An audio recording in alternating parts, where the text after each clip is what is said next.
What's up and welcome back to Kinda Funny's Spider-Man in Review Rewatch, where we are rewatching all of the Spider-Man movies leading into Spider-Man No Way Home in just 2 weeks. Of course, I'm Tim Geddes, joined by the new face of video games, Forbes 30 under 30, Blessing Adeoye Jr. What's up, Tim? It's the first time I got to intro you that way. That's kind of fun. How's it feel? It feels good, dude. 30 good under on my 30 side, bros, too. man. Yeah, What's up? What's up? Let's go. What's Joining us as well, straight out of Texas, it's the one and only making his return, Andy Cortez. It's about damn time. It's about damn time someone can right the wrongs of this in review list. Oh, shut your mouth forever. Weren't you there the first time? Yeah, I was. I feel like it's me and Andy. But I'm really sad that I missed Spider-Man 3 in review because I wanted to come on here and be like, the first bad Raimi Spider-Man movie. Luckily, the other ones are so perfect and so flawless across the board. This is the first one with the bad stuff. Andy, they call that trolling, I think. And also, Spider-Man 3, overhated. I'll go ahead and say it. Overhated. Okay. Overhated. Okay. Also, Look, I like y'all, Got as much bad stuff as the other ones. I'm telling you. you Better than Amazing Spider-Man 2. forfeited your opinions. That's how it goes, Spider-Man 2 man. pretty bad, I too. wasn't there the first time, Anthony. That was all them. That's true. We have the producer/producer, Nick Scarpino. Hello, Tim. Top Hello. of the evening to you. Nick, top of the evening to you. And rounding out our full cast of Spider Boys for the first time in a couple of weeks, we have the one and only Anthony Carboni. Tim, it's not just a pleasure to be here because it's always a pleasure to be here. It's a pleasure to be here with just two young money millionaire titans of industry. Oh my God. Thank you. Yeah. Just right here, recognized by Forbes and anointed. Now, It's just, I've never been in such an influential room in my life. Bless, let me introduce you, Thank you, Carboni. to the rest of your life, which is going to be getting a People lot constantly of referencing it. No, well, there's that. But that's a cool thing. Yeah, The fair. bad side is the amount of either spam, scam, or people that are actually in need tweets that you're going to get of people asking you for money just because you're related to the word Forbes in any way. The amount of makes people that are sense. just like, hey, I'm going through some stuff. Can you send me $100? And I'm looking and I'm like, you don't know who I Yeah. am. You don't know what's going Yeah, on. I'm Yeah, not- this I'm isn't not Forbes' actually richest Forbes. people. Yeah, Yeah. I'm not in the It's financial not. category. It's funny Yeah. because me and the homie Victoria, who's also in the games 30 under 30, we're going through and just looking at the other categories to see like, oh yeah, who else was included in this? And we go like to the science section, and it's people who actually have a huge impact on the world. It's like, oh Yeah. yeah, this person is doing their work to cure world hunger. And you go over to like Hollywood and entertainment, and it's like, oh yeah, Miranda Cosgrove. You go over to music, and it's like Jack Harlow, Baby Keem, like people who are actually having huge influence on the world. And you go to games, and it's like, oh yeah, here's Blessing. Blessing, I love it. He's on the Blessing, you have your own show, okay? Don't ever let them take that away from you. By the way, Greg got more views on his show than yours Goddamn, did, he which is did. like, that's fine. He did. That's another thing, though, Bless. We'll get to that later. Blessing, I will say this. Out of all those people you just named, I pretty much just know you. Nick, I Just swear put to it out God, there. at one point we were the Put it out same there. age, and now you're so much older than me. And with that, let's get into it. Of course, this is In Review, where each and every week we rank, review, and recap 2 different movie franchises. To close out the year right now, we're doing our Spider-Man rewatch, but we're also doing The Matrix In Review with Paris Lilly, having such a great time. If you haven't checked out, episode 1 of that is live now. You can go check it out. You can watch. Are you this doing show. I want every Animatrix short as We're its own not. episode? You got to do 17 episodes of Matrix in review. But you can get the show on youtube.com/kindafunny or roosterteeth.com. You can also get it as a podcast by searching your favorite podcast service for Kinda Funny in Review, and we'll be right there for you. If you wanted to get the show live as we record it, and if you wanted to get the show ad-free, you got to go to patreon.com/kindafunny. Just like our Patreon producers, Molecule, Pranksy, and Greg Miller returns to content next month. Nick should quit now. Okay. So thank Oh, all of okay. you producers. That's a sponsor? That is a Patreon Weird. producer for the month. I just I'll want read it everyone one more to- wild time. name. Just Greg a wild Miller name for a returns to sponsor. content next month. Nick should quit now. Just to be clear, I Wow. didn't ask Greg to go on vacation. But I will say this. You're going to have to pry the Kinda Funny podcast out of my cold, dead hands. Okay? Because people love the energy that I Because I'm bring close to that. death. Yeah, I was gonna say, at your age, how's that grip strength? Because I feel like it can't be great. Not great. I haven't used this hand in 3 days. So I don't know what's going on. 3 days. God, I hate all of what was just said. But you know what I love? Spider-Man Homecoming with a runtime of 2 hours and 13 minutes. It was released on July 7th, 2017, directed by Jon Watts, who directed Spider-Man Homecoming, Spider-Man Far From Home, Spider-Man No Way Home, coming out in just a few weeks. And he will be directing the upcoming The Fantastic Four for Marvel Studios. That So makes that me is so happy. me too, man. Me too. Especially with Spidey's connections to the Fantastic Four. I just feel like we're going to get some magic from this. It tells you a lot. It tells you a lot tonally about what they want to do with the Fantastic Four that they brought on Jon Watts. You know what I mean? I'm like, oh, okay. not I only that, like but this for the Fantastic Four. the parallels of it having had 2 failed startups, of Yeah. Fantastic Four, and bringing in the guy that hopefully can bring them home. It's a good call. Makes me very excited. Yeah. And Home's also, in the am I names. crazy in thinking that Avengers Tower is going to become the Fantastic Four Tower? That's the easiest That's the bet rumor. at this point. Yeah. But like, I was thinking about that. If the big rumor that's been going around the internet is not true, that the theory crafting that everybody's doing around Hawkeye right now is not true. Have you heard? Oh, hold on. Don't spoil this for the because I I know don't want to Nick spoil hasn't it for people. Yeah, but there is that some is theory interesting. craft I out. haven't thought about that. and I I'm like curious about that. this. I like that a lot. What We'll about the have to talk Kang Tower offline. thing? Because wasn't there that episode of Loki where it appeared as the Kang Tower, or at least it was like a K or something in like one of Q. the later episodes? Was it Q?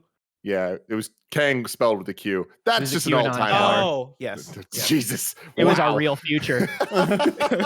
Well, shifting off of that, music by the one and only Nick. Give it to me, Michael Sarah. Giacchino. Giacchino, There baby. you go, God, thank you. he's so good. He's so damn good. I do want to say, though, to Blessing's point, every time someone says Michael, I always think Sarah. I don't know why. That's the first name that pops into my brain. We should really try to get Michael on a podcast. We talk I about bet him we- so much, We love and it. he's very active on Twitter. I feel like we can get him on a podcast. Michael Sarah? Yeah.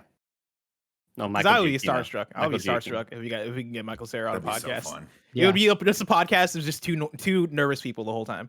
Dude, Bless and Michael Sarah interviewing each other. That's what I want to see. Disaster. Jesus Christ. A budget of $175 million and a box office of $880.2 million. And speaking of box office stuff, man, Spider-Man Far From Home, going nuts, right? Or not Far From Home. No Way Home. God, the pre-sale tickets are insane. It was like, this is like the 3rd highest pre-sale movie of all time, above Infinity War, like just under Endgame. And it's like, it's a pandemic, y'all. That's insane. But what do you got for me, Nick? I was gonna say, yeah, people are getting in fights to get these tickets. It's crazy. Like people are very rabid to see this movie, which is gonna be cool. Well, You get No your Way tickets, Home Carboni? tickets. each other, but I was going to say, excited to No see Way it. Home tickets on eBay are going for as much as there was an auction for $25,000 for an opening Tim, night. We No can Way punt Home. this a week, and you can sell the tickets you bought for this company for $2 million. Apparently, let's do it. Did you get your tickets, Carboni? I did not. I'm so If you want to come I'm to sti- SF, we I got was gonna say we tickets. probably have a spare. I got one for you. come see it with the Spider Boys. Yes. I mean, We're all I'd love to dressing come up. see it with the Spider Boys. Yeah, let's talk about Let's that do it. after. Cool. Yeah. I'd love the idea that Nick sells the tickets for $2 million and then buys like 7 tickets for $25K each. That's what they call shorting the market. Blessing, you know about that. You're on Forbes 30 under 30. Yeah, man. GameStop. I'm all about it. Let's get into it. You know, with Bless, you're one of the few people here I haven't heard your thoughts on Spider-Man Homecoming. So let's start with you. I love this movie. I think this might actually be my favorite Spider-Man movie. I think it is as perfect as a Spider-Man movie can be. Like, I know people have complaints about how it is too connected to Iron Man and too connected to the events of the MCU, but I think that is very necessary for it to be the 3rd iteration of an on-screen Spider-Man that we've gotten in the last, I guess, 20 years at this point. And for it to be Tom Holland in his performance, and for him to be the first Peter Parker that really nails, like, you know, I am a high schooler. I am, like, you know, somewhat a little bit like, I guess, like nerdy, but not too nerdy, right? Like he's not Tobey Maguire about it, but he's also not as cool and as swagged out as Andrew Garfield. I feel like it's that perfect Peter Parker like personality where it is. I can tell that this kid doesn't have everything together, but you can also tell that he's a good kid with a good heart and a good spirit, and, like, you know, everything about him seems like he wants to do good. And he just has the kiddiness to him that I absolutely love in this role. But then as Spider-Man, you know, it is awesome to see him interact with New York in a way that feels like it is true to what Spider-Man is. It is true to what we know about Spider-Man, but then also in ways that feel fresh because of how good this phase of the MCU is, right? Like we've gotten a good arc from like phase 1 into 2 into 3 of the MCU growing and the MCU kind of defining what the tone and the writing of the MCU is. And I think I think we're lucky to some extent that the Spider-Man movie for the MCU didn't come until this moment in the MCU, because I think a phase 1 Spider-Man in the MCU wouldn't be as good as Spider-Man Homecoming, right? Like we got Iron Man, we got like Thor and all that stuff, and Iron Man is a great movie, but you look at something like Thor and something like the Incredible Hulk in those movies, you know, have people that like him, have people that don't, but like I think overall we don't put them among that top tier of MCU movie. I think us getting Spider-Man Homecoming as a phase 3 MCU movie allows us to get this movie that is fantastic and brilliant on a level that we can objectively look at and go, oh yeah, I have no qualms with this. I'm sure some people have qualms with it, but me personally, I look at it and I'm like, this is just fantastic. And so I love that. I love Vulture. I love the way they loop Vulture around to being not only a Spider-Man villain, but then being through this like weird roundabout way, having this connection to Peter Parker through the big reveal later on in the movie. I think all that stuff is done super well. And yeah, I absolutely adore this movie. Anthony Carboni. Yeah, I agree. I think strategically it's the only way it could have been done. If I had seen another Spider-Man origin film, I would have screamed. But I am one of those people that does think that because it is so connected to everything and because it comes so late in the game, it is tonally maybe the best Spider-Man movie in terms of like impact and meaning, I think, for the character or emotional impact. It's not up there. You know what I mean? It's a good, fun, perfectly toned Spider-Man adventure with like a perfect cast. But I think it does suffer from like, this is so connected to everything and we're coming in so in the middle that this feels like, you know, this week's episode of Spider-Man, you know what I mean? Which is a cool feeling to have, but it also, I think, just makes the movie feel a little less weighty to me in a way, which is not necessarily bad. It's just something that I noticed as I was rewatching it again. But I do love that we had our Hammer horror sci-fi Silver Age Spider-Man. We had our like super cool like mid 2000s like ultimate kind of rebooty Spider-Man.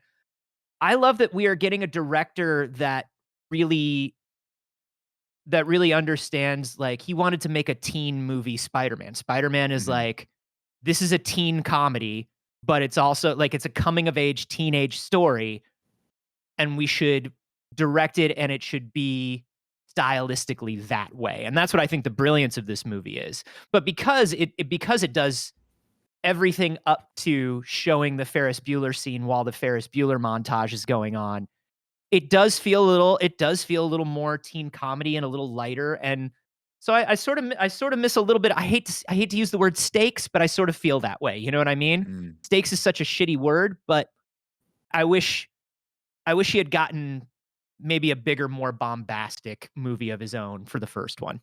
To hop off of that, I think one thing I noticed with this movie, and this is like directly to Anthony's point, is that I still look at Spider-Man 1 and 2, Tobey Maguire's Spider-Man 1 and 2, as being the more iconic Spider-Man movies. And I think it is because of what Anthony's saying in terms of it's missing the weight of, this is Peter Parker, Spider-Man's story. Like, this is his origin, this is his come up, this is us giving all focus to what Spider-Man and who Peter Parker is. I think it being so focused on him wanting to be an Avenger and the events of the MCU as opposed to just the events of Spider-Man makes me look at this movie as still like my favorite Spider-Man movie, but in terms of it being, I guess, like the ideal Spider-Man movie or the iconic Spider-Man movie, I think does miss that element just a little bit. Yeah, it's and I am one of those people. I will say I am one of those people where I'm like, we could turn the Tony Stark down to 7 on this. We could turn the Tony Stark involvement down to like 7 on this, and then I'd be even more happy. You know, I am one of those people. We could not disagree more on this, Tim, if I may. Go, you may, Nick. I think this movie hits it perfectly. I think it knocks it out of the park, and I think obviously what we're talking about is a movie that stands on the shoulders of the other movies that came before it. Right? You don't. I love it, Andy. Thank you. I love. Andy, this contrary Those are to what Jake Anthony Gyllenhaal's just said, glasses. You're not allowed to wear those glasses. What'd you say, Nick? something? Are you going to say something about a suit and an armor in the world, or what? I thought you were going to ask me, like, Oh, what do you no. want to put around the world or something like that? Yeah, what do you, Maybe. Andy? If you could put one thing around the world, what would that be? I want to put a suit of armor around the world. I kind of fucked it up. Perfect. Thank you. I love you.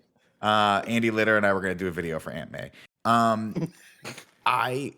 I think this movie. I think they really knew what they were doing with this, and I think they came in and said, no one needs to see Uncle Ben again. We don't need to see the origin story again, right? We understand. It's something that I fully expect them to or at least I hope for them to do in the Matt Reeves Batman coming up. Everyone knows Bruce Wayne lost his freaking parents. We've seen it 19 times. We get it. Uncle Ben died. Let's start the story off farther down the road and tell a story of the friendly neighborhood Spider-Man. And that's what this is. And they got Tom Holland, and he's so fun to watch. The cast that they put together in this is just so fun to be with for 2 hours and hang out with, that you feel like they're your friends that you would go and and watch movies with after school. And I think that's the vibe. Obviously, I mean, I think there's a piece of trivia that Tim will probably read, but they made them watch John Hughes movies. The director was like, I want you guys to understand the feeling of what these movies had back in the day when you watched them. That's what we're going for here. And it's small, and I love that it's small, because it allows Michael Keaton to really, no pun intended, spread his wings as this bad guy character who has dimensions. Like, he's the first person we see in this, and we feel bad for him because he's overextended himself, and he's just trying to make his way in this world that's clearly been destroyed and run by these superpowered people. And he just, he goes in a different direction than he should, and we empathize with him. And also, he plays it. You want to talk about someone who's having fun being a bad guy? Michael Keaton playing the Vulture. What's up, Pedro? So good. So good every time I see it. But I keep coming back to it. It's just a movie that is just infinitely watchable and super fun, and keeps it as small as it needs to be to tell a good story about the friendly neighborhood Spider-Man. And that's why, like, literally when I finished doing the synopsis for it, I rewound it and I just started watching it again, because the beginning of this movie, what a freaking masterpiece this is. Because this is not remember everyone, this is not the first time we've seen Spider-Man in the MCU. The first time we saw him was in Civil War, where we got him for a hot second and he did this cool thing, and then we never saw him again. And so to have him vlogging that was such an inspired choice. And it tells you everything you need to know about this director and this team that put this together. They're in it to win it. Yeah, I mean, I'm right there with you. You said infinitely watchable, and I totally feel that about this movie. Every single time. This is probably, besides Infinity War and Endgame, like my most watched MCU movie, and I think that's going to continue to be true forever. Like I know Ragnarok's up there as well. Thank you. Yeah, definitely. But this is Black just Panther. it's so damn good because of everything you guys have said. But the chemistry between these kids is amazing. Tom Holland is just simply amazing, and then you add on Tony Stark and all these MCU things we know and love. And I love how this movie functions not only as a great Spider-Man story, not only as a great MCU interconnected this week on thing like Carboni was talking about, but also as a semi-sequel to the Iron Man trilogy. Like, I love getting more Tony. I love getting more Stark Tower. I love getting a little bit of Pepper and Happy. And I appreciate that Jon Watts is kind of like this connective tissue director for the entire MCU and like the New York situation going on, which is so core to what the MCU is, especially the earlier days. And I just think that they 10 out of 10 nailed that in every single way. I totally get the criticism of like, okay, but it's not a Spider-Man story. And it's like, it couldn't have been, because we've had the 5 movies previous. And this is something I keep saying, but the Amazing Spider-Man movies would have been a lot better had the Tobey Maguire ones not existed, because they weren't able to do the storylines that they probably would have. And so that's double true for the MCU versions, where if the Amazing Spider-Man movies and the Tobey Maguire movies didn't exist, we would be getting Green Goblin. We'd be getting the Mary Jane, more traditional. We'd be getting like all of the Gwen Stacy death, all that. And it's like, well, we're not getting those because it would be, everyone would be like, I hate this, right? I love the differences they had here. And I think that it forced them to kind of find other Spider-Man moments that are iconic. The moment we get that, to me, is all the stakes we needed in this movie is him being crushed by the building from the Vulture and pushing through it. One of the most iconic Spider-Man moments that I never thought we would see in live action. And that's what makes this movie special to me, is we got to see that moment, and they did it well and they earned it. And it's surrounded by this amazing cast with amazing action and more in interconnectivity with the MCU than any movie before or after, with including, I think, even Endgame and Infinity War. Like the amount of things that they connect to the stories. There's references to almost every single movie in the MCU in this, whether it's them getting like little background conversation of thugs of like, oh yeah, I got that in Lagos, which is the place from the beginning of Civil War, or like references to Ultron, or like the beginning being obviously Avengers 1. All that stuff, I love that it's kind of just background. The PSA from Captain America, all the girls kind of gossiping about F, Marry, Kill of the Avengers. Like it makes the world feel so real, so authentic to high school and all of that. And I really, really think they did a good job balancing it all out, while also, I do think, making a really great standalone Spider-Man movie, because Amazing Spider-Man 2, too many villains. Spider-Man 3, too many villains. Guess what? This movie has more villains than those movies, but it does them correct because it's just a little hint of Donald Glover as the Prowler. We got the Shocker. We got the Tinkerer. We got it's just awesome. They did such a great job building the Spider-Man world within the MCU world. Anthony Carboni. But this is the thing. There aren't too many villains because, and this is something that we talked about with the difference between Sony and even like modern day like DC and and Marvel, where everybody was trying to catch up to Marvel so quickly and everybody was trying to throw.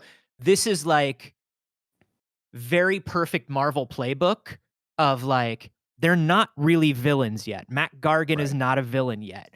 You know, Uncle Aaron is not a villain yet, but we've introduced them. And 2 movies down the road, maybe they can be a villain. And that's the pacing that the second Sony movie trilogy, or would-be second Sony trilogy, was missing, because they wanted to catch up to Marvel so badly to have their Sinister Six movie. And I love that it's like, maybe you see Matt Gargan, maybe you don't. Yeah. In 3 movies. And you know what's so awesome about that is something happened last night with the rewatch that I was like, holy crap, Marvel they did it. They damn nailed this whole thing. And that was Gia was watching it for one of the first times since she's seen it in theaters. I guess she's done rewatches with us and stuff, but like her first time watching it since Spider-Verse had come out. And in the before times, I would have had to be like, gee, Donald Glover's, it's Miles Morales' uncle, whatever. This time she's like, oh my God, he's the bad guy in the thing. The moment he referenced, oh, I have a nephew. That's the power of Marvel, man. When you do this shit right and you plant the seeds right and you tell good stories, it retroactively makes other things more like stick out to you. And you're like, oh, I can piece this together and I understand because you're telling a good story. So shout out to y'all. I fucking love these things. I can't believe we're getting a new one in a couple weeks. Oh God, it's so exciting. Also, shout out to Donald Glover, because every time he does anything, it makes me laugh. He's like, "Nuh-uh, you gotta come back. You gotta fix this." That gets me every time. Dude, his whole everything, like every choice he makes in that scene is fucking perfect. He's like, "You're bad at this. You gotta get better at this part." What did you think of the Homecoming on this watch around? Overall, a bit disappointed because it needs more Hannibal Buress. It needs more Hannibal Buress. No, this movie's fantastic, but Hannibal Buress is just so goddamn good. And just the line about, I think he was a war criminal, gets me every time. It gets me every time. His delivery is perfect. After watching the first 3 episodes of Hawkeye, I don't know if there's any 2 actors in the industry that I enjoy watching work more than Tom Holland and Haley Steinfeld. I think their line delivery is flawless every time they want to say anything. It just feels real and it feels good. And it's not only just the line delivery, but it's the subtle nuances of, it's not even like a subtle thing, but I love that moment in the car with Vulture, with the interrogation. And girlfriend shows him the cute video and Tom Holland goes, and then the face just goes back to serious because he's so scared and sort of fearful for that moment. I just love all the performances in this movie. It's been a while since I've watched it, probably since the first MCU watch along, maybe, or maybe I guess before Far From Home came out. It's just a joy to watch. It's fun as hell. The script is fun. It doesn't need to be this gigantic story, but I love the Vulture's involvement with it. I love Michael Keaton, and I love watching Peter Piper. God damn it. I love watching him. It's the pizza people pick. I love watching Pickles, Peter Piper pizza. The peppers. I was gonna mention I love what Blessing mentioned about Peter Parker interacting with the city and the sequence of trying to get somebody it's my car, dude. It's my car, you idiot. Like, Yeah. just all those sequences are great. Having him sitting eating food with the mask up, trying to call Happy, just desperate to get back in the squad. It's such a blast. Yeah, I just think the casting is incredible in this. Shout out to the science teacher from Silicon Valley. Silicon Valley. Yeah, And just the Incredible Hulk. everybody. Yeah, exactly. The intern Incredible Hulk, or the younger dude Incredible Hulk. Yeah, I just think they just nailed it from front to back, and this is definitely one of the funner rewatches throughout the MCU. And I like to add in, because this kind of piggybacks off of like multiple things people said. Like it being a teen comedy, I think really kind of cements this as being kind of its own version of Spider-Man in a really good way. You know, like I think the MCU has over the years really established like, okay, this is what an Iron Man movie is. This is what an Avengers movie is. This is what a Black Panther is. This is what like each of these sorts of pieces of content are. And now that we've gotten some more, I guess, what phase we're in, phase 4 content now with like the Disney Plus stuff and like a few movies being into this phase now, I feel like you can kind of identify what genre each thing is. And I feel like Spider-Man was a big step toward that. Just this being a teen comedy that can exist in the MCU, and that makes it feel super fresh and super different and have its own vibe. Like I think that alone is kind of an achievement. And like I did also want to shout out the cast, like Andy said, because watching this movie, I was blown away. I think halfway through, where I was like, damn, I never really thought about this movie having a stacked cast, but it has a stacked cast when you look at like, yeah, Tom and Zendaya, but then also, yeah, like what's his name, Hannibal Buress, like Andy said, and like plenty of other just hilarious folks that appear. Donald Glover. It is stacked, and they all bring their A game in a really good way. I mean, also too, one of the things I want to point out before we get right to the plot is that like the heart of the last two movies was always sort of Spider-Man grappling with that concept of like, with great power comes great responsibility, and we get this here. We do, but we get it through Tony, and we get it through, but we don't necessarily beat you over the head with it. And there's a little more levity in this. There's when I think back to both the Raimi series and the Garfield series, they're dark. Those are dark movies, and Spider-Man has sort of a dark cloud over him the entire time because he's being chased by the ghost of this big mistake. This movie isn't weighed down with that. Instead, it really is just kind of a coming of age story of a kid who's trying to figure out where he's going to fit in and biting off more than he can chew. And the lesson he learns at the end is he's still got a lot to learn, and it's okay just being where he's at. And I love that. That's such a simple coming of age high school movie story that we're just saying. It just so happens this kid also has superpowers. Andy from KindaFunny. Shout out to Betty Brant, actress. Oh my god! Oh yeah, both those kids. Both, not only killing it in all these TikTok series that they've been putting out, which are fantastic, but she was also really good in Mayor of Easttown. Anjuri Rice is her name, I believe. And then I don't care how many times I've seen it in all the trailers, and I've rewatched this movie about 4 or 5 times now. The hug scene. I'm not hugging. I'm just getting the door. Oh, that sequence gets like I laugh so hard at that every time. We're not quite there yet. Because just the back and forth, and then just seeing Tom's face go, oh, okay. Like they're just so great together. Like this cast is perfect, and this is why we love these movies. Dude, even him walking out of the suit, even though the green screen is bad in that scene. The gravity of it, I think, is so well done. Where you don't expect him to be here, right? And when he walks out and Tony Stark is in dad mode, like that is a version of Tony Stark we've not seen before until this movie, where it's him having to be like, okay, well, this kid is my responsibility, and this kid is fucking up, so I have to be the mature one in this situation. For Tony Stark to have to be the mature one, right? Like that's a fun, cool side of him to actually see in this moment. And yeah, it adds a lot in terms of the eventual baton pass that Tony Stark is giving to Peter Parker in like the upcoming movies. And so like I understand the critique of Iron Man, and I like to some extent I'm right there with folks who are like, yeah, there's too much MCU connection, too much Iron Man connection, but the fact that they did it and they were able to pull it off this well, lends to me being like, cool, I'm good with it. Yeah, like exactly. At the very least, they did it in a very quality way. Because we already talked about it, but you don't need to redo all the other storylines. And if they would have gone this route and it not been good, it would have been something easy to point out and saying, damn, they focus way too much on the MCU tie-ins. But it's still a damn good movie, so who cares? It feels you're getting something new and fresh, It feels like Age of in this Ultron. movie for like 5 minutes total. Yeah, but his had that scenes are impact. so great, especially the last scene. I don't even think that it's that though, Tim. I think a lot of the people's issues with it are again, just to bring up the thing I brought up like 3 weeks ago on one of these Spider-Man interviews, where some people argue about which person was the better Peter Parker, and then some people are actually arguing which Spider-Man was more successful. Mhm. And so some of the arguments I see coming from those people are like, well, this Spider-Man was given everything. He was given this suit. He didn't have to do anything. He's got the backing of the Avengers. So who cares? This guy was kind of gifted an awesome suit and everything. So I think that's where a lot of the criticism also comes from. Yeah, absolutely. But I love that because to me, I feel like that criticism falls flat because the second half of this movie. I love that they take the suit away from him, and I love that it's just him in the OG shitty suit. Like, that is such a dope fucking call for the first MCU Spider-Man movie after 2 reboots to do. And that, to me, I think is what really, really makes this one not just like, oh yeah, it's a great Spider-Man movie. It's like, this is one of the best comic book movies of all time. IMO. Yeah, I think, you know, what they're doing with the suit is they're doing power and responsibility without saying power and responsibility because they know that still has to be a theme of Spider-Man. And so it's good. It is good that it's there.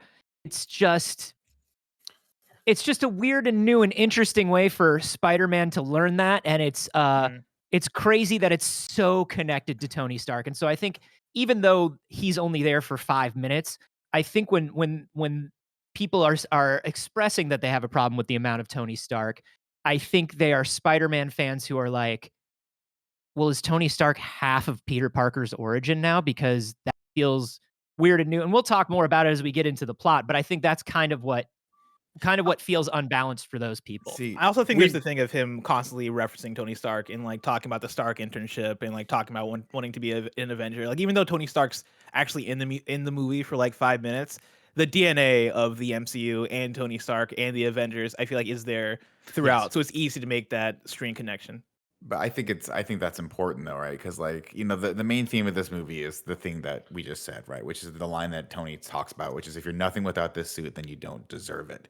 And that is a line that, if you remember, was echoed. That sentiment was echoed in Iron Man 2. Oh no, Iron Man 3, right? Where the kid's like, "Aren't you Tony Stark? Like, why do you need that suit?" And he's like, "Oh, you're right. Like, I don't need to be. I'm not just Iron Man. I'm Tony Stark also, and I can do other stuff, and I can solve these things without the use of this, you know, crutch, for lack of a better term." Yeah, that's a theme in the MCU, right? Like, we get Thor's God of Hammers moment. You know what I mean? It's like, absolutely. I mean, it's the theme. It's honestly that theme is the theme of every like superhero origin story movie. It is, right? Like, what are you going to do with this power that you have? That's always it. But I like that they weave it nicely with that coming of age story. And plus, we get in a way, we do get the Uncle Ben moment in Endgame when Tony Stark is dying and he looks at Peter and goes, "Peter." You're like, we get that. And with that, before we get to the plot, let me tell you about our sponsors. This episode is brought to you by MeUndies. The end of 2021 is here, so we're all looking for the best gifts for our favorite people. Well, MeUndies has you and your bottom covered with their ultimate gift guide, so you can save time and surprise everyone with the coziest gifts ever. Of course, I absolutely love MeUndies. I have for years. I'm wearing the lounge pants and the socks and the undies right now, and I love having my entire body covered in this soft micromodal fabric. The new MeUndies holiday collection features classic plaids and sweater-inspired prints that will soon be new favorites. Their undies, loungewear, and sleepwear are made from soft, breathable, stretchy fabrics, ideal for sitting fireside with loved ones, available in sizes extra small through 4XL. MeUndies has something for everyone. MeUndies has a great offer for you. First-time purchasers get 15% off and free shipping. Your days of fighting for your life in the mall parking lot are over. To get 15% off your first order, free shipping, and 100% satisfaction guarantee, go to MeUndies.com/morning. That's MeUndies.com/morning. Next up, shout out to Trade. Whether you're a coffee nerd or a coffee newbie, you need to hear about Trade Coffee. They want to make every cup of coffee your best ever. Trade matches you to a selection of their over 400 craft coffees, all based on how you answer their coffee quiz. They consider whether you like French press, auto brew, or even cold brew, and pair you with the perfect choice for your taste. And if you don't love it, they'll replace it with a different bag for free. Trade's awesome. The quiz is super fun. I love that they send a bunch of fun flavors. And hey, coffee's always great, right? For our listeners right now, Trade is offering your first bag free and $5 off your bundle at checkout. To get yours, go to drinktrade.com/kindafunny and use promo code KindaFunny. Take the quiz to start your journey to the perfect cup. That's drinktrade.com/kindafunny, promo code KindaFunny for your first bag free and $5 off your bundle. And this holiday season, give the coffee lover in your life the gift of better coffee too, with their own personalized gift coffee subscription from Trade. Again, that's drinktrade.com/kindafunny, promo code KindaFunny. Next up, I want to give a shout out to Warby Parker. Warby Parker provides exceptional vision care online and in stores. And now that it's the end of the year, don't let your FSA or HSA dollars go to waste. Put them to good use on Warby Parker prescription glasses, prescription sunglasses, contact lenses, and eye exams. Glasses start at $95, including prescription lenses. And Warby Parker's contacts line Scout brings you a 90-day contact pack for only $55. G has been loving Warby Parker for years, and Blessing recently has been doing this try-at-home program, which is awesome. They sent him a bunch of glasses. He's checking them out, and he's really excited about it. You too can try Warby Parker's free home try-on program. Order 5 pairs of glasses to try at home for free for 5 days. There's no obligation to buy. They ship free and include a prepaid return shipping label. Couldn't be easier. You can try 5 pairs of glasses at home for free at warbyparker.com/kindafunny. If you want to try the glasses, you got to go to warbyparker.com/kindafunny. And finally, shout out to Shin Megami Tensei 5. Shin Megami Tensei 5 is the newest installment of the acclaimed JRPG series developed by Atlas. You'll play as a young high school student who's granted an accursed power to save his life. He becomes a new being that's neither human nor demon, a Nahobino, and is suddenly transported from modern Tokyo to a post-apocalyptic world. You'll explore the demon-infested wasteland of an enigmatic realm that's filled with mythical deities and demonic tyrants in constant conflict for survival. If I had a nickel. Search for answers and forge your own path in a battle between light and dark, and your choices will dictate the fate of the world. Turn formidable foes into worthy allies by recruiting them via negotiations, and then fuse them to create demons customized to fit your playstyle. Shin Megami Tensei 5 has been fully rendered in 3D utilizing Unreal Engine 4, a first for the mainline Shin Megami Tensei series. You can order the deluxe and standard editions of Shin Megami Tensei 5 today on the Nintendo eShop. Hit me with the plot song, Andy Cortez. Here we go. 1 sec. I gotta get all set. Here we go. We're gonna quote the cool lines. And May is looking real fine. Someone tell Nick that it is time for the plot. Ladies and gentlemen. Oh, I love you. Let's go. Spider-Man Homecoming. Like I said before, if you're nothing without this suit, then you don't deserve it. We open up on the Sony logo. And I'm not going to lie, I didn't time it out. We stay on that logo for a real long time. It's like Sony was like this. Hey, we finally got one right. there were discussions They in were like, boardrooms. triple it up. Yeah. Triple it up. What they were fighting for, actually, Carboni, is when you watch like a show on CBS and they have their logo on the bottom right, kind of like opaque and kind of like, transparent. They wanted the Sony logo on the bottom right the whole time. Yeah. They Like wanted every once in a gigantic. while there would be like in the bottom corner like an animated bug of Amy Pascal that would pop up and be like, I did it. Welcome, ladies and gentlemen, to the future of Spider-Man movies. You've earned it. We kick it off with old Batman himself, and he's showing his coworker a picture his kid drew of the Avengers, and the guy Mason goes, "Kids got future," and it's like, oh, didn't pick up on it then, but very good how you kept it. We don't know who the kid is. We're over by Avengers Tower at the cleanup effort after the Chitauri invasion of New York all those years ago, but the government has to come in and do what the government always does, Tim. We're trying to grow that pot, and they're trying to harsh our mellow. This scene could have been a little bit better. This is one of the only scenes where I'm like, this is fast. They're not going to give him some future notice. This just seems kind of weird. But of course, they shut him down, and he gets mad. And then this person we're talking about is Vulture. Obviously, Toon is played by Michael Keaton. He's overextended himself. He gets mad, but she's like, if you got a problem with that, take it up with my superiors. And he's like, well, who runs this organization? And it cuts to a news thing of Tony Stark, who has not only caused the problem, but also is now responsible for charging everyone for the cleanup of the problem. They're watching this, and one of his gang members is like, "Oh no, man, we got one of these loads still left of this alien tech. We forgot to turn it in." And Mason goes, "Too bad. We could have done some cool stuff with this." As he's making a little tiny mini Vulture drone jet thing, or propeller thing. And then, of course, Michael Keaton, banger, gets the idea. He's like, I'll tell you what, let's keep it. The world's changing. It's time we changed too. And he If does I that cool have- Michael Keaton thing, he goes like, yeah, with a cool eyebrow. Yeah. If I had one note about Adrian and his crew, I love this take on Adrian Toomes. I love that this is a very modern thread, whether you're following the MCU or not. Just this idea of like multi-billionaire massive corporation is coming in and just taking everything. The government is taking everything. Like this is a very common sentiment that's popping up. It's a real finger on the pulse sort of thing for 2017, Mhm. right? If I had one note about Adrian and his crew is just too damn lovable.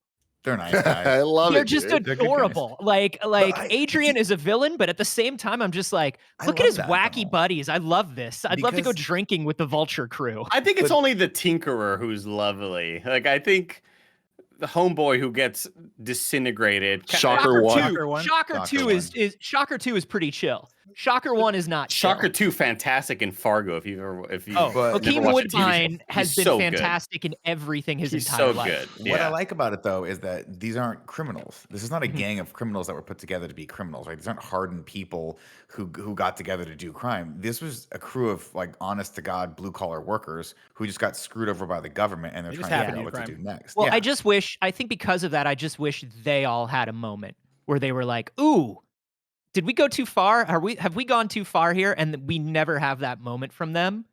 And Yeah, I I understand mean- this happens over years where they just slowly slide into this Yeah, criminal life. That's my point. It's like 8 years later, they're like, But they're just so lovable, huggable still throughout the whole movie. I'm just like, I am not afraid of these guys. Well, Mason, the Tinkerer specifically is like, Yeah. he doesn't come off as a bad guy at all, but I kind of love it. He's just very. I mean, I like when even he uses Vulture. the Chitauri like portal opener thing to grab a beer out of the fridge. Dude, the casual use of that shit around the garage is funny. so good. I Sorry, know even Plus, what were you Vulture gonna say? toward the end of the movie had that conversation with Peter, and I keep wanting to call him Tom. Has that conversation with Peter where he is like, dude, it's the people up top that are fucking us over, right? Like, dude, you're more like me. Like, look at where we're at, Mhm. where we're at. Look at who we are. And I think that was kind of intentional to make them seem like they're cool and friendly. Like even Peter going over to their house and like them being No, cool I- parents. Well, but he I also does totally two- get that. I he does- totally get that. two other things that aren't comic book villain 1.0 one dimensional, right? Is that he lets Peter off the hook. He legitimately is like, and you believe him. It's not like he's going to go back and kill him. He's like, listen, you saved my daughter's life, so I owe you one. So here's your opportunity. Leave me and my operation alone and we're cool. And Peter's the one that goes, I can't do that. And then at the very, very end, he had the opportunity to get Peter killed again and he doesn't do it. And I'm not quite sure if that's because he saved his life or what. I don't know. But, maybe we're just setting up a sequel. But I like this character. It's got dimensions. He's not necessarily 100% just evil for evil's sake, like Sam Raimi style, like, bad guy. No. This is very much a Spider-Man thing done. I think maybe the best we've seen it. I mean, maybe Doc easy. Ock was almost as good, but this thing of like, oh, we could have been friends, we should have been friends, we could almost be family, like we get each other. Like we're victims Oh, of circumstance fuck. here. Yeah. And it's also, I not mean- only that, but it's the twist that makes it a million times better than it already is. Like Yeah. the audible gasps in the movie theater watching that with other people and everybody going, "Oh, That was me. fuck!" Like, was like, what a "Oh, moment! no." What a moment! Same. But we're not quite there yet. Of course, it's 8 years later. Man, Hold on, before we even get there. Well, first off, 8 years later is the biggest inconsistency the MCU has had so far. 30 movies in, all this shit. There's no possible timeline where 8 years later makes sense.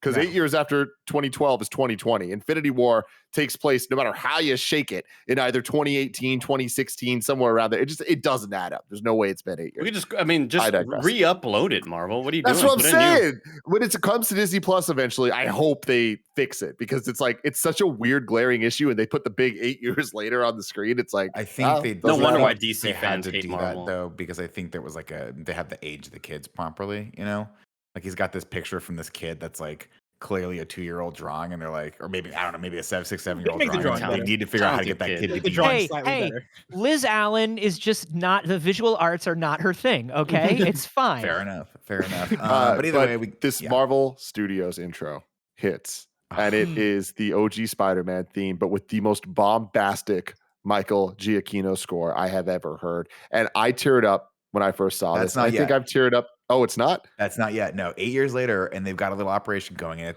this kicks off the Rolling Stones. By the way, the soundtrack, whoever picked the music for this, phenomenal. This is that Rolling Stone Stones, song, baby. and everyone's The having a good opposite of time. the And Amazing this is Spider-Man where Shocker is like playing with this thing, and he's like, the boss is gonna get mad at you. And then Vulture comes down, and we see the Vulture suit for the first time as he drops off a package, like pops a beer, takes his helmet off, and goes, "Business is good." And then it cuts to that badass Michael Giacchino Spider-Man, old school Spider-Man. And by the way, I love that has. It's just it has no place being in the world of the MCU, but they like it so much they're going to use it. Why not? You know It's how cool. much of a problem I have whenever they try to throw the old Spider-Man theme into these things. And even I was just like, yeah, okay, you can have this one. Yeah, no, dude. See, I fucking love it. I'm just putting this out there right now. I hope more than anything that the theme of the Spider-Men in No Way Home is this theme. I hope they just fucking go for it and in the movie use it. As long as it continues, as long as it's not diegetic, as long as it's not some guy on a corner with a guitar or a marching band, as long as the song doesn't exist in the world, you I'm good. You don't want it to be a cell phone ring somewhere, someone's cell phone Yeah, ring? it's Spider-Man's very own cell phone ring on his Sony Ericsson phone. By the way, I've had a week to think, and I moved Amazing Spider-Man 2 down a slot again. It's fine. Good for you. Good for you. I also want to say that like this version of the Vulture, and this is something that the MCU has been so great at, is the grounding of these characters where they still look fantastic. They still look like they can come from this world, but like this is maybe the first cool Vulture costume.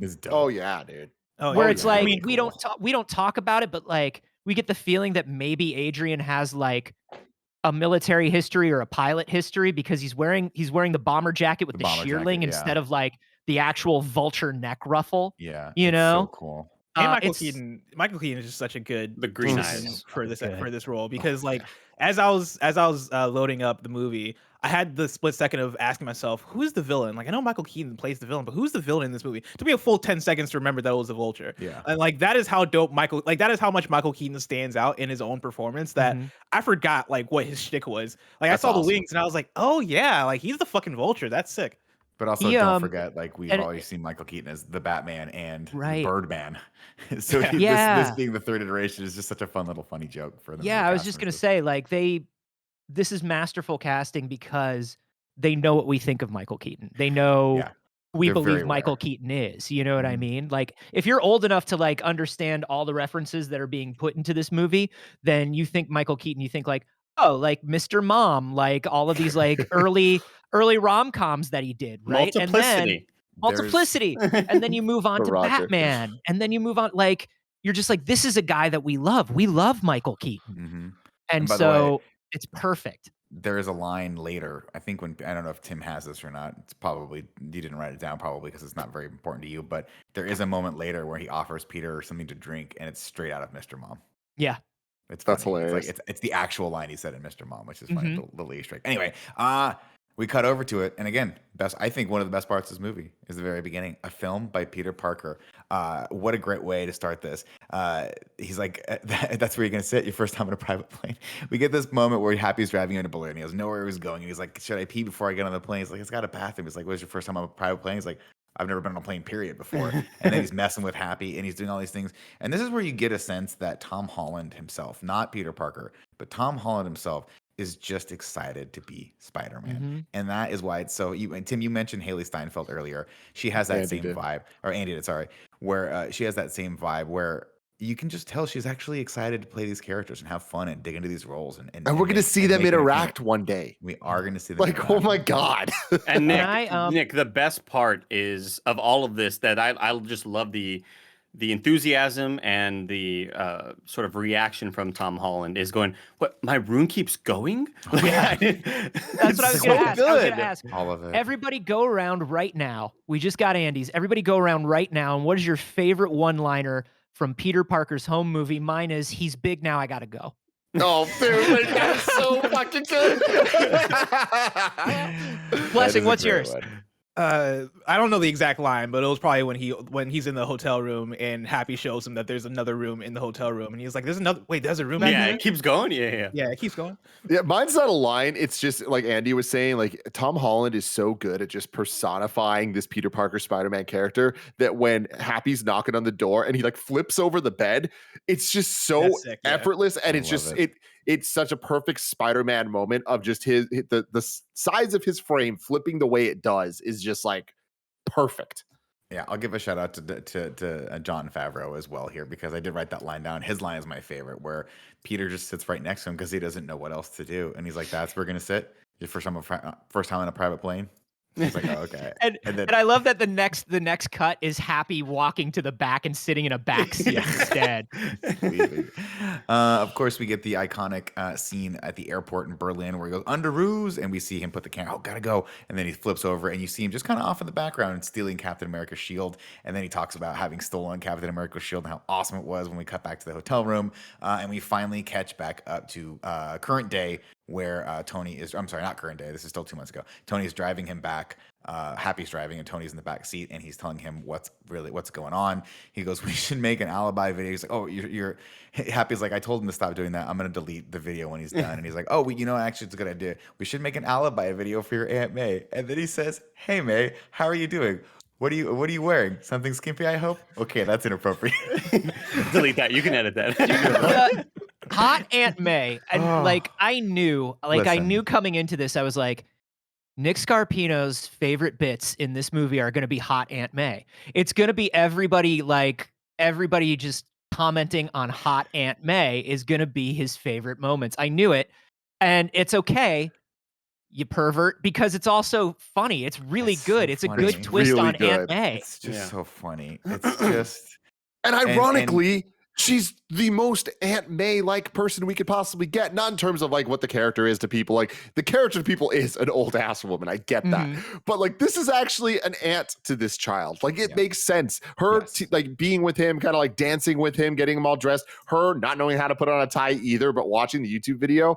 I love their relationship. It's so utterly believable. She has moments in this where she is straddling that line between I am your legal guardian now and I'm still your cool aunt. Yeah. You know what I mean? Like some of the things where she says to him are like, everything we get explicitly told what Aunt May is in the other movies, and Marissa Tomei just kind of just shows us what Aunt May is. And I love that. It's just it's very effortless for her, and she gets the badge perfectly. Can you imagine of just watching an amazing scene between them? You're just like, God, I love their chemistry, and I just love seeing this. And then Marissa Tomei goes, "By the way, I think your parents are secret agents." And you're just like, no, don't do this.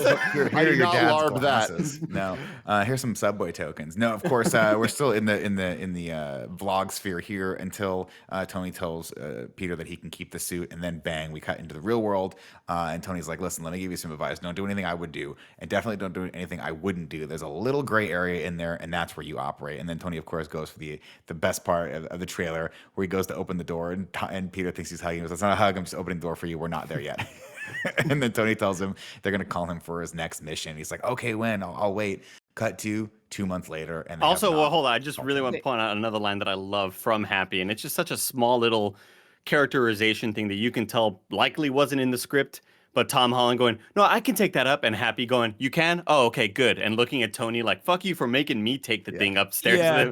He can fucking take it. I just love that little moment between Favreau and Robert Downey Jr. Well, it's so good. I also just want to point out here that this sets a tone for Tom Holland and for this Peter that I really love, and I think is the reason we all finally are like, no, this guy's perfect.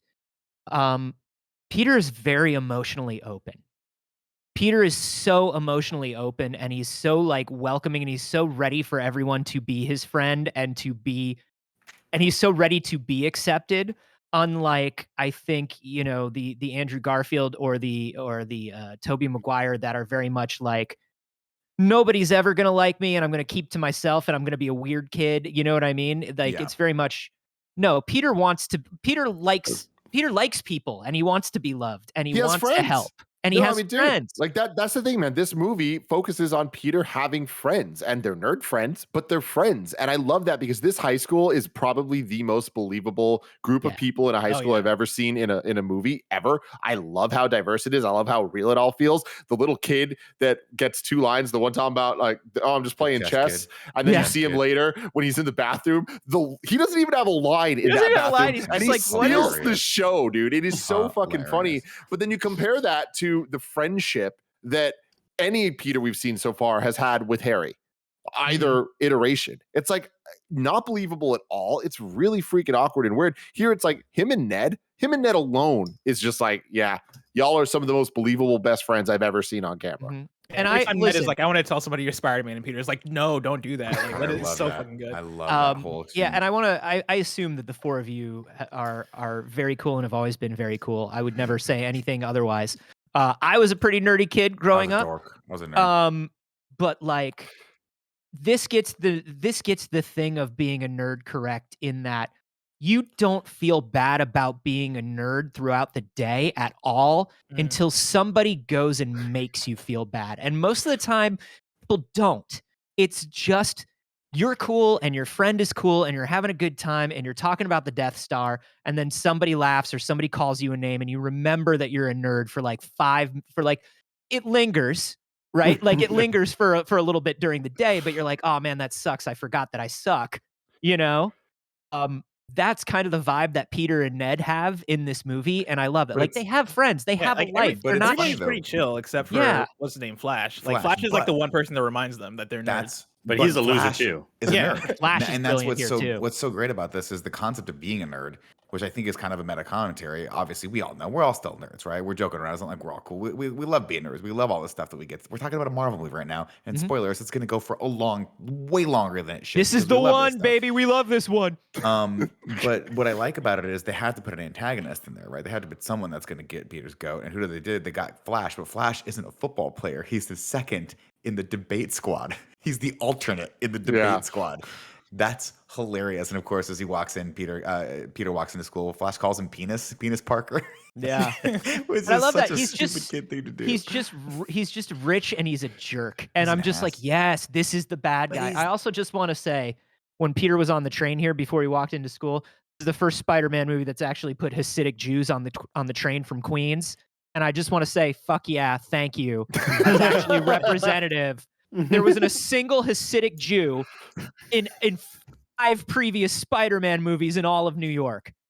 Fuck that. That's not real.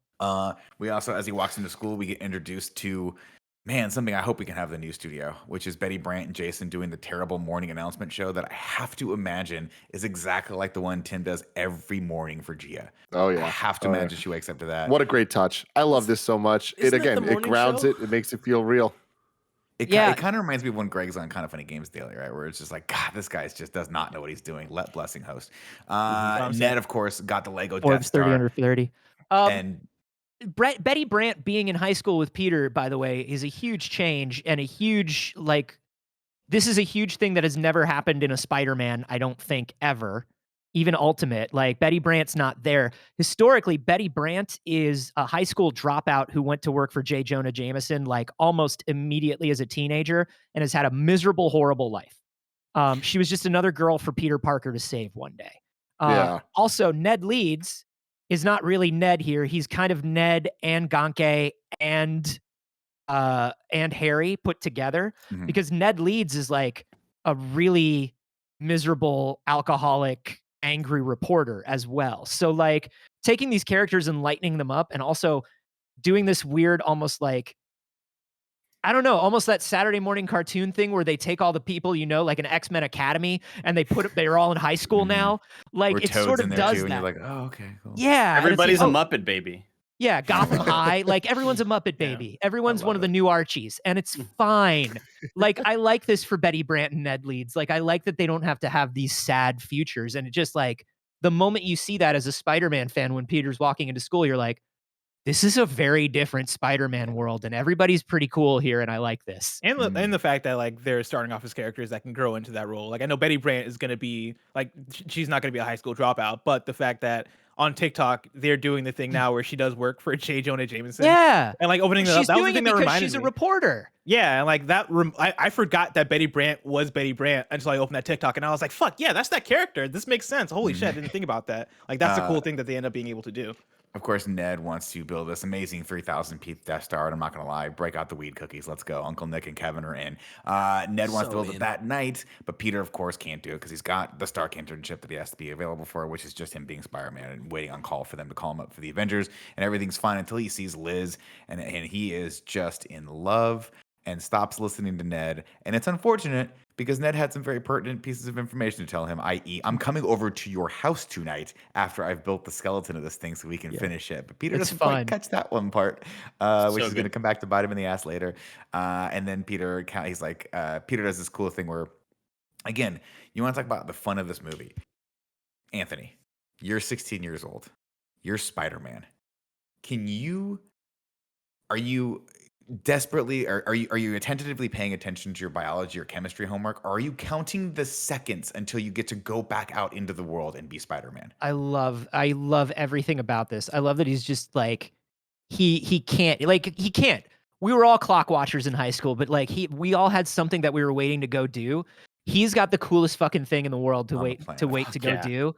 And it's amazing. And I love that not only is he like just like come on, but also when he's in class, he's doing Spider-Man stuff. He's mixing up, he's using school chemicals to make the web make fluid web because where stuff, else is I he know. gonna get it? Yeah, exactly. You know? It's Uh, so good. We also get introduced here to Michelle, I think is her name, right? Who notices that Peter's doing weird stuff and tells her and Ned that you two are losers. You guys are too late. You guys are losers. And then they're like, why do you sit next to us? She goes, because I don't have any friends. And that sentence is actually kind of resonates because at the end she does have friends. But Peter- I love that because it's not like because I don't have any friends like, oh, this sucks. It's I'm sitting with you because I don't have any friends. Why else would I be Right. sitting here? And then Yeah, like she's very matter cool of with it. fact. She's fine with it. She loves it. I love her character in this movie, though rewatching Homecoming after watching the previous one, I can't wait to go back and watch Spider-Man Far From Home again because I feel like she's a bit of a different character in that movie, but She I is. can't tell if it's just like if it's they adjusted her or I if think- it's just me like noticing things now. I think, she I comes think out in of this shell. movie, she's definitely the most exaggerated version of herself, in terms of being sort of that Daria-esque. I am just so like monotone that I don't care and I'm apathetic to anything that happens around me. I definitely think this is the most extreme version of herself.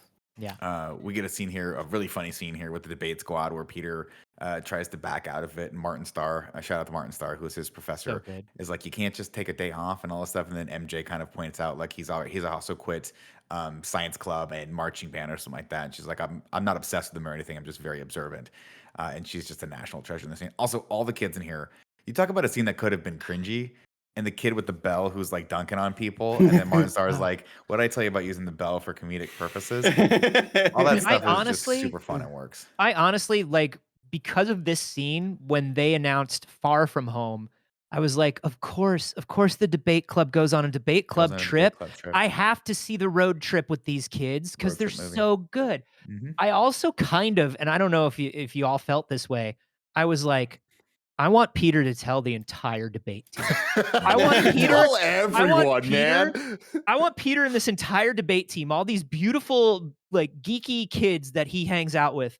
I want them to be like, and it looks like they're doing a little bit of that in the new one, No Way Home, but I want them to be Peter's like crime team. You know what I mean? I want them to love be that. solving things together. And like, I just love these kids. Well, we're already getting the start of that, right? As Ned wants to be the guy in the chair, but that's not quite there yet.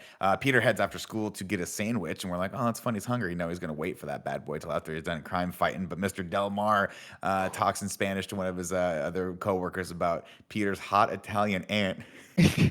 And so Peter claps back. He's like, how's your daughter doing? And he's like, that Yeah. sandwich now doubled in price. That is a Beautiful. $10 Love sandwich it. now. It is Spanish, right? I thought so. Like it Yeah. sounds like Spanish, and I it's understood Spanish. everything he's saying. It's just like I- I think a heavy. He might have a Cuban dialect or an or accent on it, Dominican yeah. accent. I Yeah, can't remember that's right now. that's what I always assumed. I'm watching it on. I rented it on the Microsoft Store. It said in Italian.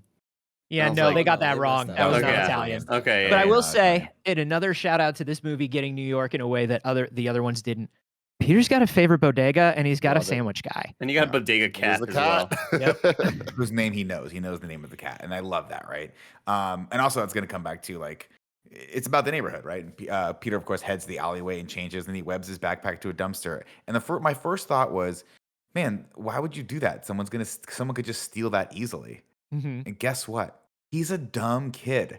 Somebody steals that easily. Yeah. She's like, there's like a line later. She's like, why do you keep going through so many backpacks? Because he's not paying attention like teenagers do. He just wants to get to the fun thing. And then, But 10 years in the future, he's got to find them all again. one of the backpacks comes back to kill him. We get this great montage of Peter being your friendly neighborhood Spider-Man, which includes The notable parts. Ramones Blitzkrieg bop played, It's- and it is fantastic. What a perfect song for this fun of just Spider-Man bopping around, doing dumb things, fucking up more than he doesn't. And we get the Get a Flip guy, who then makes a return in Shang-Chi recording the Yes! fight on the bus. And I He love does. that. That's actually a different guy, I believe. No, They're just two No, dudes it's that the look same very guy. similar. Really? same dude. Same dude. I checked Interesting. because I didn't because I Because noticed I it checked too. too, I and I was could have like, sworn I like found two different people. I thought it was the He same did an guy. interview. The guy did an interview saying that it's him, and in Canada Holy it's shit. him. Yeah. Oh, That's God. awesome. This part is so funny because this guy's so funny. He goes, "Hey, you're that spider guy, right? Yeah, do a backflip. Do Okay. a flip. He just backflips. I just want to say Yeah. we get our American flag in this part too. We do. We get Let's our get it American over flag. with. I We also want to say, like, what I love about this is not just the hey man, if you're gonna web up your backpack, web it up high where people can't get it, but also like he's changing very slowly and awkwardly. Like Yeah. he can't get like he's changing like a normal human and tripping around, and also like Peter, you got to stop wearing loose boxers underneath Yeah, a bro, tight bro, suit it's like gonna that. bunch That's gonna up. be problems for you. Yeah, you gotta That's go. all You I'm gotta saying. go boxer briefs for sure. I do love the fact that he hits the spider on it, and it does the Back to the Future 2 thing where and sucks to Yeah. his body and Sucks in. form fits. That Super Stark cool. that Stark shit is very cool, Stark Tech actually. is it, man. And then he takes a moment to eat his. We also get a cameo here when the guy's quote unquote stealing the car. It turns out he's trying to open his own car with Stan Lee, where all the neighbors are just arguing out their back windows. Dude, I love it. New York thing. Like one of my favorite things about Spider-Man is whenever he does the friendly neighborhood Spider-Man stuff. And part of me thinks that's because I played so much Spider-Man 2 on PS2, and that would be all that I did was go around, find the green icons, and like solve whatever crime. And I feel like Yeah. every Spider-Man movie has their own version of here's a montage of him doing a bunch of shit. I love that half the shit he does in this montage is like stuff that he shouldn't be doing, like him thinking he's saving the day, but then also like he accidentally webs somebody to their car, even though it's their Yeah. car. He like steals somebody's bike or some shit. It's great. I love it. Ending Like with him not making the web swing and like crashing into the top of the building. Like I love that. And I love that earlier we see him in class and we see them looking at like I think it was science class, like looking at like the pendulum swing and all that. And we see him working on the web fluid. It's just like it's a very organic way of showing that he's a smart kid. This is a smart school. This makes a little bit more sense than and tied up with Tony Stark, which makes it make even more sense for why he has the tech. But also another moment that stands out to me is that, and he even talks to Happy about it, where he's like, I helped an old lady with directions. And there's just a shot of him standing on the street telling an old lady which way to go. And then she bought him like ice cream or something like that. Or Churro. Churro, that's yeah. what it was. She bought him a churro. And then that moment of regret. Why did I tell him? Why about did I the tell him about the churro? churro? Of course, yeah. I love that he's been calling every day. Every day. Like every day he calls Happy and he's like, here's all the crime I stopped. Am I a good Spider-Man yet? Am I an adventure But- yet? Yeah. But I just two things on this, right? One is that he's such a good guy. That he, of course, would help this old lady find her way around. He knows the neighborhood, of course, because he's from there. And two, he doesn't really know what a crime fighter is supposed to do. Like he doesn't know what a hero is supposed to do, so he's just kind of feeling it out. But what's funny is later down the line, and you guys probably caught this, but Tony references the churro. Yeah, Because Happy gave it. Happy's been passing the messages on, and Tony's been keeping tabs on him, even though Peter didn't know it, which is cool. Of course, then we get the first action scene here. The next action scene is, hey, he spots some guys in bad Avengers party masks robbing the ATM, the bank next door.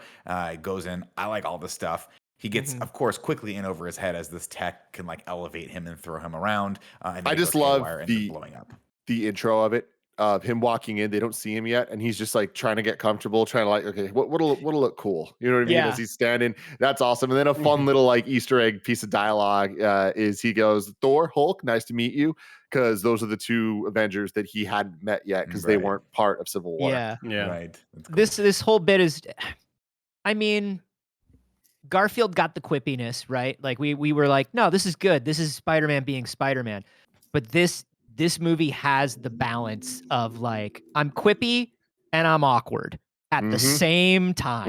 Mhm. But it's And not only likable. that, it's also just sort of the naivety and youngness of this superhero and going like, well, what the hell? What blaster is that? And just kind of like being excited to learn Yeah. more about what these villains are actually doing. It's so wholesome and lovable. Yeah. See, for me, the quips, Tobey Maguire's quips, I was like, oh, that's cringy.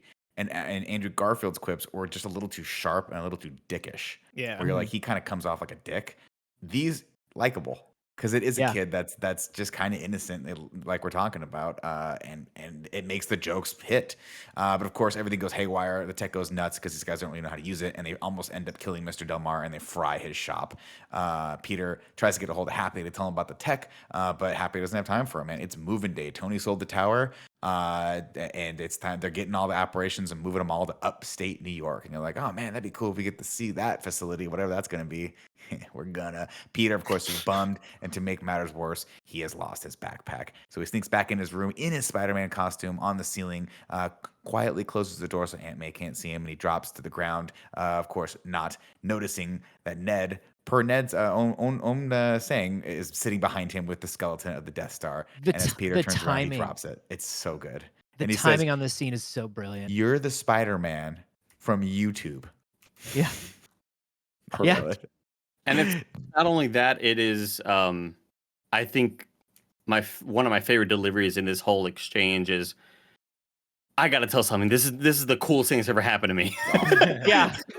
Like, my The friend is honesty in Spider-Man. his statement, like, this is the coolest shit ever that you are Spider-Man. This is great for us. Yeah, Yeah. totally. But Ned, of course, not even worrying about it for a second, but still not quite grasping. He's like, how do you do this and the Stark internship? And Peter's like, this is the Stark internship. So He's like, good. "Oh, I mind blown." I do want to say I love that, like, when May comes in and is like, do you guys want to get Ty? And she like takes her hair down and it cuts to Ned, and Ned is just looking at May, and you can Yep. just tell that Ned has the biggest crush on May, as everyone does. And I just love that. And Peter's like, no, you can't come out to dinner with us. Well, another thing that I love about this, and this is like, I think, a real strength of the MCU, is coming off as natural and more often than not crossing the line into cringy type humor, unless it's the purpose. I appreciate that this scene didn't play out with May opening the door. With a gay joke. Exactly. Yeah. Right. Like with Peter shirtless and her being like, what are y'all doing or whatever. She just says, like, put some pants on, whatever. But like, it isn't the point of the scene. It's more just like, she looks at them, she's like, y'all are doing some fucking weird shit. But like, that's, Yeah, that's teens like are there's weird. an easy joke there that they didn't make. yeah, which I think is such a great call, because every other movie would have done that. We do get in this scene, like right before they go out to the restaurant, we do get the you can't tell May can't know, not with everything that's happened to her. And these are the contextual things that we get that instead of the origin, it's just like, hey, no, everything you know about Aunt May is still true. Yeah. And it's going to manifest in her behavior throughout this movie. Like, she clearly has a lot of anxiety when Peter's gone, but it tries not to show it. But I just love that they try to throw all this stuff in to be like, don't worry, it's still Spider-Man. Yeah. They, of course, go out for some larb, and it's just Pete and Aunt May, and he sees a news report of Spider-Man, and they use a shot of him coming out of a porta potty with toilet paper. on it. It's so fucking funny, man.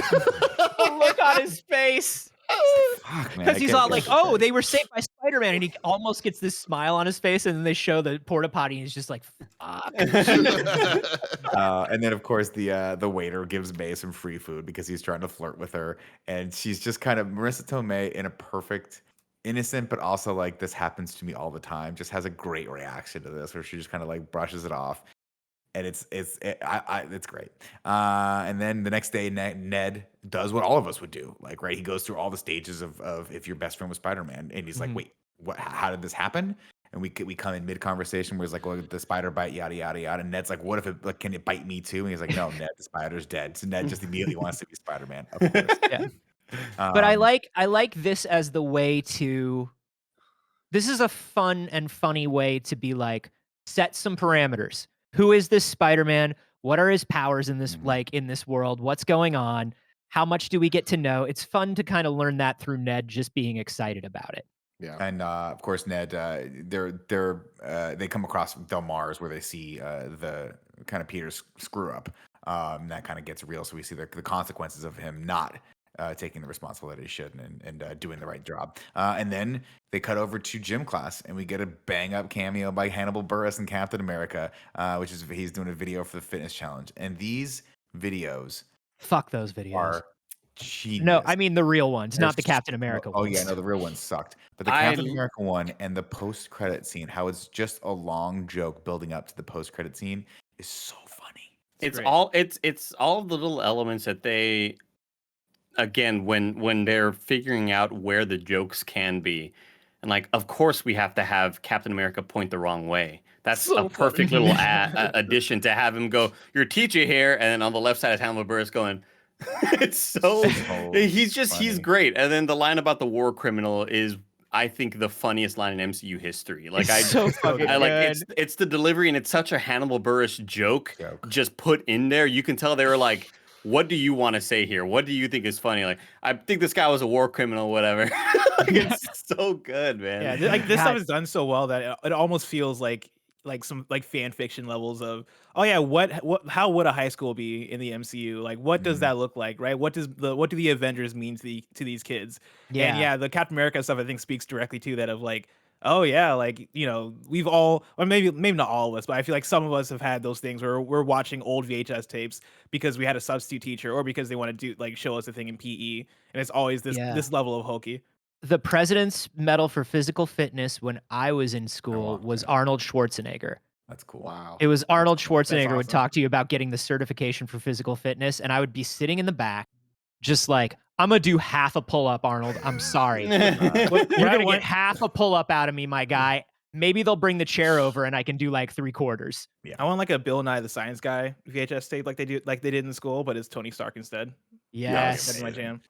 Of course, as they're doing the fitness challenge, Ned wants to be. It tells Peter he wants to be his guy in the chair, while Betty and Liz play Mary Death. What is the game? Mary fuck, Fuck, Mary, kill. fuck, Yeah. Mary Kill for F the Mary Avengers. Kill. This is PG. This is a Disney movie, please. My apologies, F Mary Kill. And Liz, of course, is super into Spider-Man. So Ned, without thinking, shouts out, "Peter knows Spider-Man. They're friends." And Flash is like, "Oh, if they're such good friends, maybe you should invite him to Liz's party tonight." And Liz says, But he "It's doesn't okay." shout it out. Flash drops down from the rope and just lands. And then he goes, like, I just love that Flash is just at all times ready to fucking take a dick. You know what I mean? He's just like, I don't give a shit that I'm 20 feet up in the He's air. busy. Like, He's like some Yakuza levels of like, if you walk by, he comes out of a dumpster, you know? Like, he's It's on site. around. We cut over to that night as Aunt May drives Peter and Ned to Liz's house. Pete immediately gets cold feet, and Aunt May takes the opportunity to make fun of his puberty, while Ned wears a terrible hat. I love that the making fun of the puberty is clearly like a diffusing thing. Like, it's clearly like, no, I'm gonna make this even more stupid, and then you're gonna realize how stupid you're being. Stupid it is. But I also love that this May is the May that drives two nerds to the house party. Mhm. That's clearly an unsupervised house Unsupervised. party, Correct. because May is just so happy for these two that they're getting out. Yeah. They just need to get out. They're not They just building have to go to Star the Wars party. Legos. No, Yeah. she Yeah. trusts them. She's good at like, hey, like she was a party kid herself. They've Mm. got their phones. Give me a call if you need me. I love that May is that person. And they go to the Hell nerdy yeah. school, so she knows. They're Yeah. not doing anything All crazy those over there. science kids know how to make the math.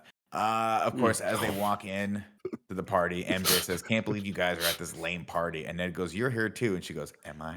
And I'd be like, I love "Damn, her so dude, much." next level. Peter doesn't want to use Spider-Man as a party favor until Flash calls him out. So he's like, "I can't do this. I can't do it." And then Flash calls him out, and we cut, and he's immediately changing on the roof into his Spider-Man outfit. But the scene gets interrupted because off in the distance he sees an explosion that draws his attention. So he was like, "Oh, thank God, a great excuse to not have to do this thing that he didn't want to do anyway." He starts swinging into action. And I got to tell you, I think this might be my favorite part of this movie. He It's so swings good. and he swings and he swings. And then we got to get a shot of him as he shoots out another web. And then it's the reverse shot as that web goes to nowhere because he's come across a golf course that has no place for him to swing. This and he's like, "Oh man, this sucks." And he yeah. has to run. And then him running at this immediately is what Andy was saying earlier about like the Hannibal So Buress funny. scene. Is any moment that could be funny here. They just found every right little thing. The sprinklers going off Mhm. makes Yes. this so much funnier. Yeah. Well, this is funny. this is where they go like almost shot for shot Ferris Bueller.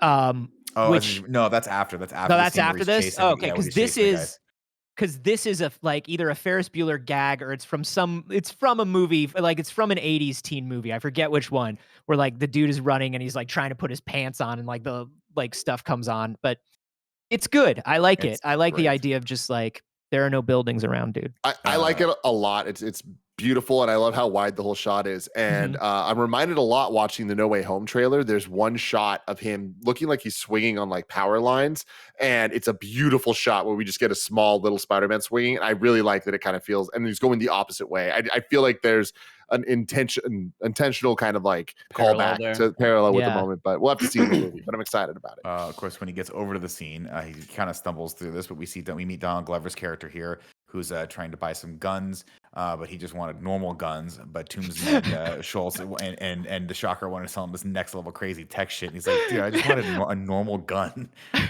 I don't want like what does he say? He's like, I don't want to shoot like a black hole in anything. Yeah, or I'm not something. trying to send him back in time. Yeah, Yeah. send him back in time. I love this, and as an intro to Aaron Davis, this is so good. And also, like they do mention one of the Shockers is like, oh, and I've got some other stuff. I have some climbers, and he goes, climbers. Yeah. Like, and you're just like, become the Prowler. It's so Become the cool. Prowler. Dude, I've said this before, but Donald Glover, obviously one of the most talented people of all time. But I think that his greatest strength is his acting. He is so damn good. And specifically like this type of character, I don't think I've ever seen somebody, no one else could play this role the way he did. I love it. I think it is so authentic, and it is just like, it adds so much personality to the Spider-Man world that we know that is a different vibe than anything we've ever seen. I think it's just perfect. He decided that Aaron Davis has one stone die all the time. And I love that he sticks with it. Yeah. He sticks with it in every scene. Aaron Davis is a little stone and he's got one droopy stoned eyelid throughout the whole movie. Oh, that's right. Yeah.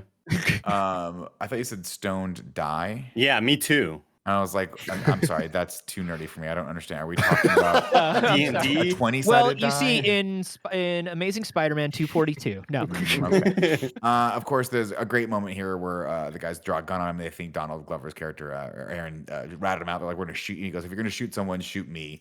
And he's like, oh, that's interesting. And then it kicks off an action scene.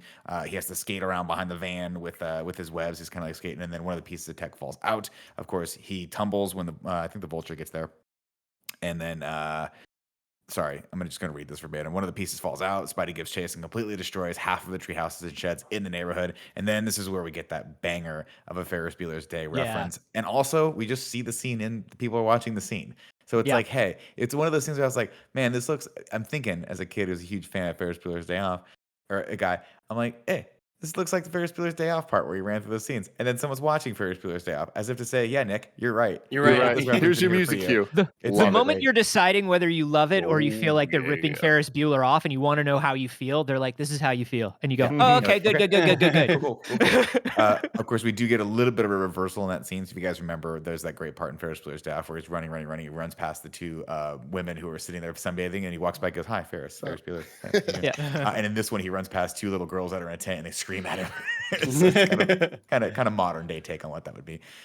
Peter catches up to the van, but when he tries to jump on his roof, he is scooped up by the Vulture and ends up nearly drowning after his parachute pops and he falls into the river, almost drowns in it. Just want to say here with the Vulture, obviously I'm always a sucker for good scores. Michael Giacchino kills it with this. The Vulture theme is so fantastic, and I love that throughout this movie, and this is a testament to the writing and portrayal of Michael Keaton's Vulture, but he is a bad guy, but he's also sympathetic. You also get where he's coming from.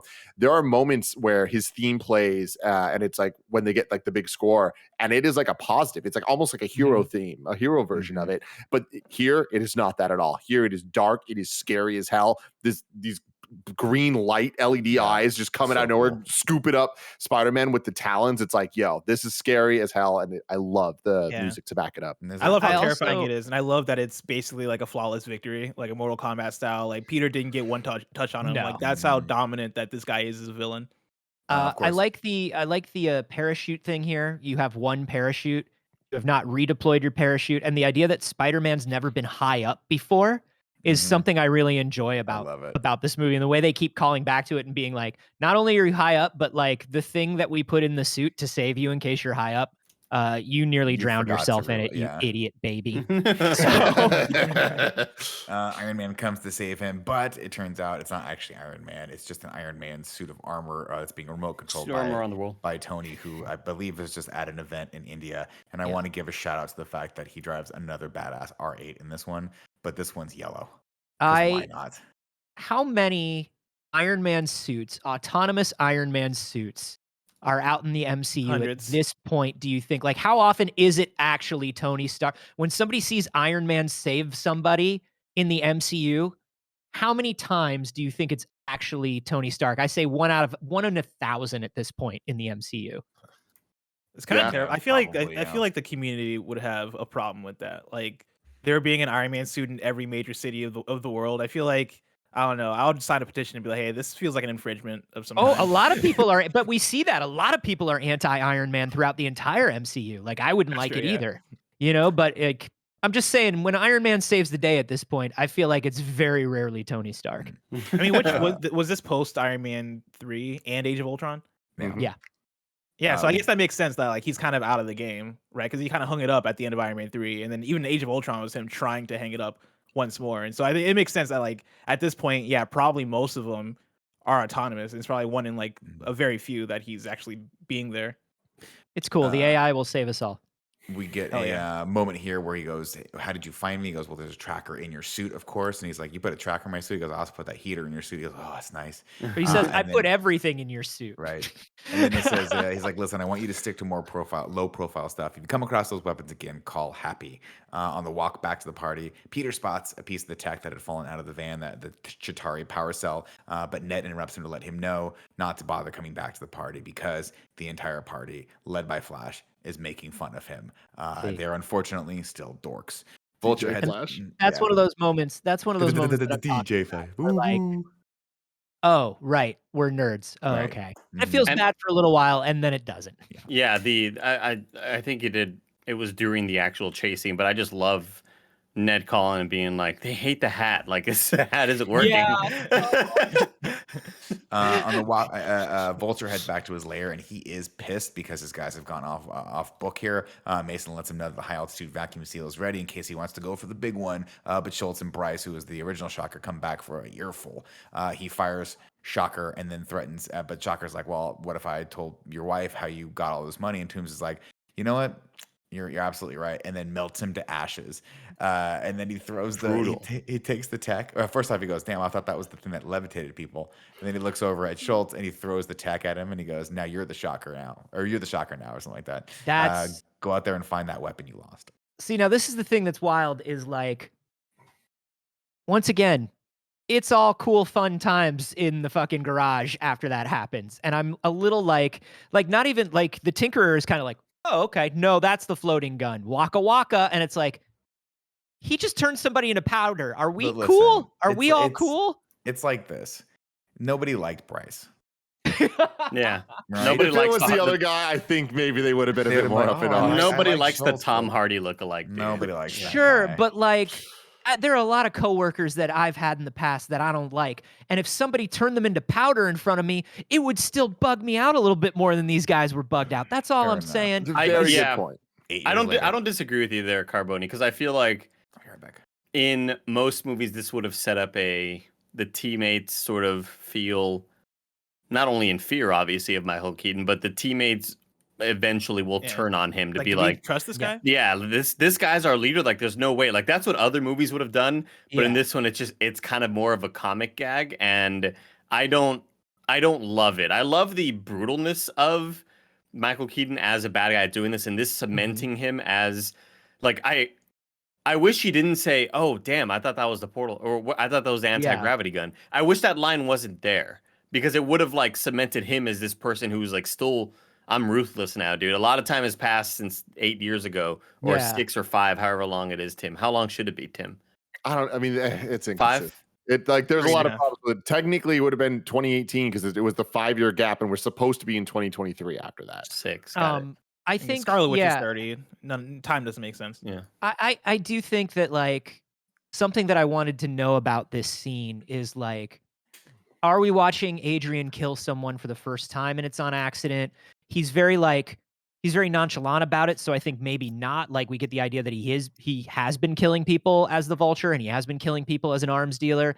And like, I just want to know, because it's played for a gag, and this is a very funny movie, and I think the only fault this movie has is like sometimes it's like gag, gag, gag, gag, gag. And it's like, oh, well, that moment maybe should have had a little bit more emotional force. Mhm. But Yeah. but it's just another gag now. And that's kind of like the thing that I'm talking about, where I'm like, I wish some things hit a little harder here. Yeah, Andy, That's I think all. you have a really good point. If they didn't have the joke here, I think this would have been a better scene. And I think they're trying to balance the thing of Vulture's character still being somewhat relatable or still being somewhat redeemable, and that's why they played it as a gag. Mhm. And I'm with you guys that I think it is kind of messy. Like I think this is the most cartoony the movie ever feels in terms of him vaporizing somebody and then they just sweep it under the rug. Pun intended. Because especially like this isn't some random goon. This is a guy that you've worked alongside for the last 8 years, Yeah. and it's just like a joke now or whatever. Like if this had any level of realism with interpersonal relationships, to have somebody go like, I quit and I'm gonna fucking tell your wife about it, you'd be like, whoa, no, come on, man, we gotta like, Yeah. everybody stop fighting, we need to get like, and the fact that it's just kind of this random kill and it's made into a joke, it's the scene that I dislike the most. If they didn't make it, like if they didn't have the gag to it, and if he did just vaporize the dude, I think that would make us go, oh, this guy is like he's chaotic evil. Like he is objectively a terrible person. I think the reason why they make it a joke is for us to go, Yeah. oh, okay, like he didn't mean to actually vaporize him, It's but still a that's fun not, movie. Yeah, still a fun Yeah. movie, but like that's not a good way, I think, to actually play out that Yeah. scene. And we do find out later that the Vulture, like Adrian's got rules. It's like Nick said earlier. Adrian's got rules. Yeah. He's like, he's a good family guy. He's a good dad. He's doing this because the world has forced him to do it. And when Yeah. he's not vulturing around, he's a good guy. Yeah, You but know? he's also ready to kill because, like, at the end Yeah. when he put the ceiling on top of Peter Parker, He's- right? Like Yeah. he was ready to murder him. I think what I needed from that scene was for him to vaporize him, do the gag, and then go like, well, you know, he actually killed this, and this person, or like make it believable that like he doesn't feel bad for killing this guy who might have killed 100 other people. Who knows? Yeah, because I feel like one of Adrian's central rules is protect the secret, protect my family. Mhm. So that's why when he drops the ceiling on Peter later, I'm like, no, that makes sense. Peter knows who he is, and Peter knows Yeah. about everything. It's a He's a shame for threat. Peter. You know, And he didn't that's want my to. thing too. Is like I like this scene because I think it shows you like, yeah, Vulture's a three-dimensional character and he's got morals, but that line has been moved so far throughout the 8 years of having to do this thing that he's a bad guy. He is now a bad guy. But he's a bad guy with good intent because he's trying to protect his family. Anyway, Ned and Peter start deconstructing the alien tech in shop class in front of the shop teacher who's so checked out that he's just like, love it. watch your fingers or something like that. That's all he has to say. The number of just like New York public school nobody cares jokes in this movie are just so good. Man, I think it's just a shop class joke, man. Has anyone ever had a shop class teacher that was like super engaged and actually liked their students? Honestly, 'Cause- my shop class Yes. teacher was awesome. I Was love he my high cool? school shop. Yeah, he tried to set me up to get a scholarship for my first year of college. He was great. I miss him, honestly. Like a birdhouse stand corrected. scholarship. but also Like- it was like for some making weird like thing. just for making birdhouses, and I don't know what connection he had, but he was essentially like, he hit me up and he was like, hey man, they're asking me to, this like organization in town is looking to give out scholarships and I want to choose you to like go to that organization's meeting, and you like give a small speech and they'll choose you to maybe give that's a awesome. scholarship. I have no idea what it was, but he also was a little bit checked out during class, because I remember that was the class that, this is very unrelated, that was the class that me and my friends would have like rap battles, like freestyle rap battles in the middle of, and like just do our thing, and like half the time we weren't actually doing woodshop shit. It was great. I just remember my guy used to let everyone make pipes for weed, like bongs. Like, I don't think you should be letting people make those. And he's like, I don't care. I'm going to As use long as you're that's doing what I'm gonna something. smoke later tonight. Peter, of course, they see the shocker and the other goon coming down the hallway with a device that clearly tracks the alien power source. So Peter heads down and then is able to put a tracker on Schultz's boot as they watch. Excuse me. And they walk around New York all day, stopping them. Oh, see, they watch them on the Stark Yeah. Tech as they walk around New York all day looking for it, and then stop. In I Maryland, love probably at their evil lair. I love the line that that Ned has here after Peter's like, it looks like they've merged the alien tech with our own tech. And Ned's like, that's the coolest sentence anyone has ever said, ever. Like, I just love how into this they are. He's having a great time. Of course, he's like, they're like 300 miles away in Maryland. How are we going to get there? And Peter gets a bright idea. I will rejoin the debate team. And Martin Starr immediately accepts him and demotes Flash to the alternate that he used to be. And Flash is like, man. I also want to say I love that Ned gets to wear the mask whenever he wants. Like that's a fun thing. Like Peter's not like, don't wear that. That's very expensive. That's the Spider-Man mask. No, You let your friend wear the mask. Yeah, of course you would. Ned gets to wear it all the time. You're a the kid, eyes you don't work when understand. Ned's in the mask. Yeah. I love it. It's super cool. If I had the mask, I would let Andy wear it. Tim, Thank you. none for you. Wow. Let's see. They arrive in DC, and Peter removes the tracer from his suit so he can follow the bad guys without being seen. Which, like now, like having rewatched, I've seen Looking at it, images right? and pictures, but now that it's seeing it 100%, that is what we're seeing in the trailers The suit for inside No out. Way Home, where it's the suit inside out. But like, Wow. damn, it is exactly that. So that's pretty cool. That's cool. Yeah. But I do love this where Ned's like, hey man, do we really like maybe we shouldn't maybe we shouldn't make Tony Stark angry at us. Maybe this is illegal. Maybe this is bad. And But Peter's also- like, but also beep boop. It's that Yeah. easy for me. I'm Ned. Yeah, Leeds. no, but that's the thing is Ned's like questioning it, but he's also telling Peter about the other subsystems that are there, right? And he's Yeah. like, "What are you talking about?" He goes, "They're all disabled by something called the training wheels protocol." Come on, son, that's hilarious. And then he's like, "Do you got to disable that?" And he's like, "I can't do it, man. I don't know if I can." And then all Peter has to say is the guy in the chair, and Ned's like, "All right," and he disables it. And man, it's a bad idea. If he hadn't disabled that, I think Peter actually probably would have had a better go of it. But he sneaks out. He tries to sneak out to go track these guys. And who does he run into? Liz. And Liz, who is the team organizer, was like, she has a great line here where she's like, "We're all going swimming." She goes, "A little act of like defiance the night before a big debate is good for team bonding." And Pete's like, and this is the part where I'm like, I could never be Spider-Man. Because if I had a crush on Liz and Liz was like, "We're all going swimming and we're going to hang out and probably at some point you're going to have that like make out sesh where you're just a little too cold because you're still wet and you like, but the towel's kind of like just too Ew, small." don't say wet. No, I mean from the pool, not Yeah. from. No, I know. Not Just, Andy, just, Yeah, not- we don't need to know what it's No, not. yeah, we Nick. know. We know. It's from the pool. Actually, don't know. I need Andy. the explanation. That's just. All I'm saying is this is why Peter's a hero, and this is why I'm just relegated to running this company. I love this scene, man. I it's another one, just a great, authentic high school moment of them all, like the way that they're running with their towels and So shit. It's funny. just like Kinda it's that awkward. perfect level of awkward and just authentic. Oh, and Liz just being like, Peter's like, "Oh, this is really important to you," and Liz is like, "Yeah, this is our future." And like, You know? Peter just takes a moment and he's like, Shit. "Oh God, Uh-huh. should I It's get like, into "Oh, this fuck your spider future." suit? Should I get into this spider suit, or should I just like call Happy again and be like, hey, I think they're in Maryland. Like, am I doing the right thing here?" No, but what's great about that is that I love that line because I read that line as that was the line that convinced him to go do the thing.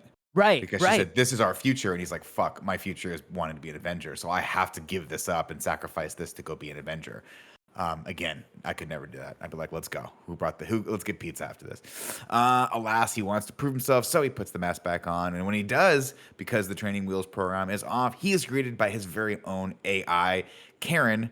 Hate who Karen. He'll name later. Oh, I love voiced Karen. by- Yeah, like, how do you not voiced- fall in love with Karen? I like fell in love like with her. Karen, but I genuinely think we're supposed to like Karen, but I'll tell you this, the way this movie is paced, by the time I'm really mad about this suit, he loses it. Do you know what I mean? Mhm. By the time I'm like, this is too much suit. It's good. It's smart. It's smart. It's the way they very did this. smart. You know what I But mean? I And, like this because they had to have a droid with him, right? And that's the whole. Mhm. Obviously, when you talk about Star Wars, you talk about what's the purpose of the droids. Well, it's someone for the main character to talk to that doesn't necessarily Right. have to be super capable or present or there, right?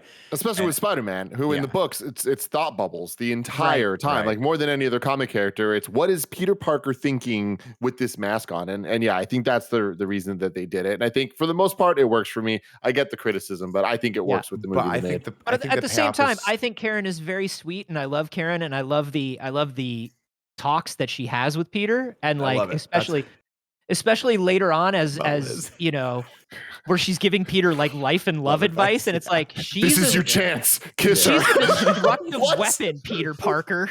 Like I do want to give a shout out to the voice of this actress, who is Jennifer Connelly, who, if you're not familiar, of course, is married to Paul Bettany, who voiced Jarvis in some of the later Iron Man movies. but And I just thought that was also an inspired 80s choice. 80s teen movie heartthrob Jennifer Connelly. Yep, absolutely. So she makes perfect sense here.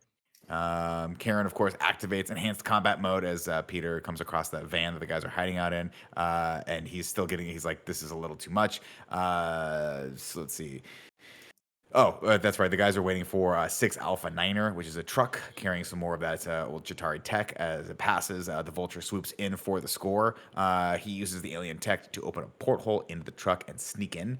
Peter, of course, sneaks up on him and tests the matter phase shifter. And he's like, hey, Big Bird, this doesn't belong to you. But he has no idea what he's gotten himself into.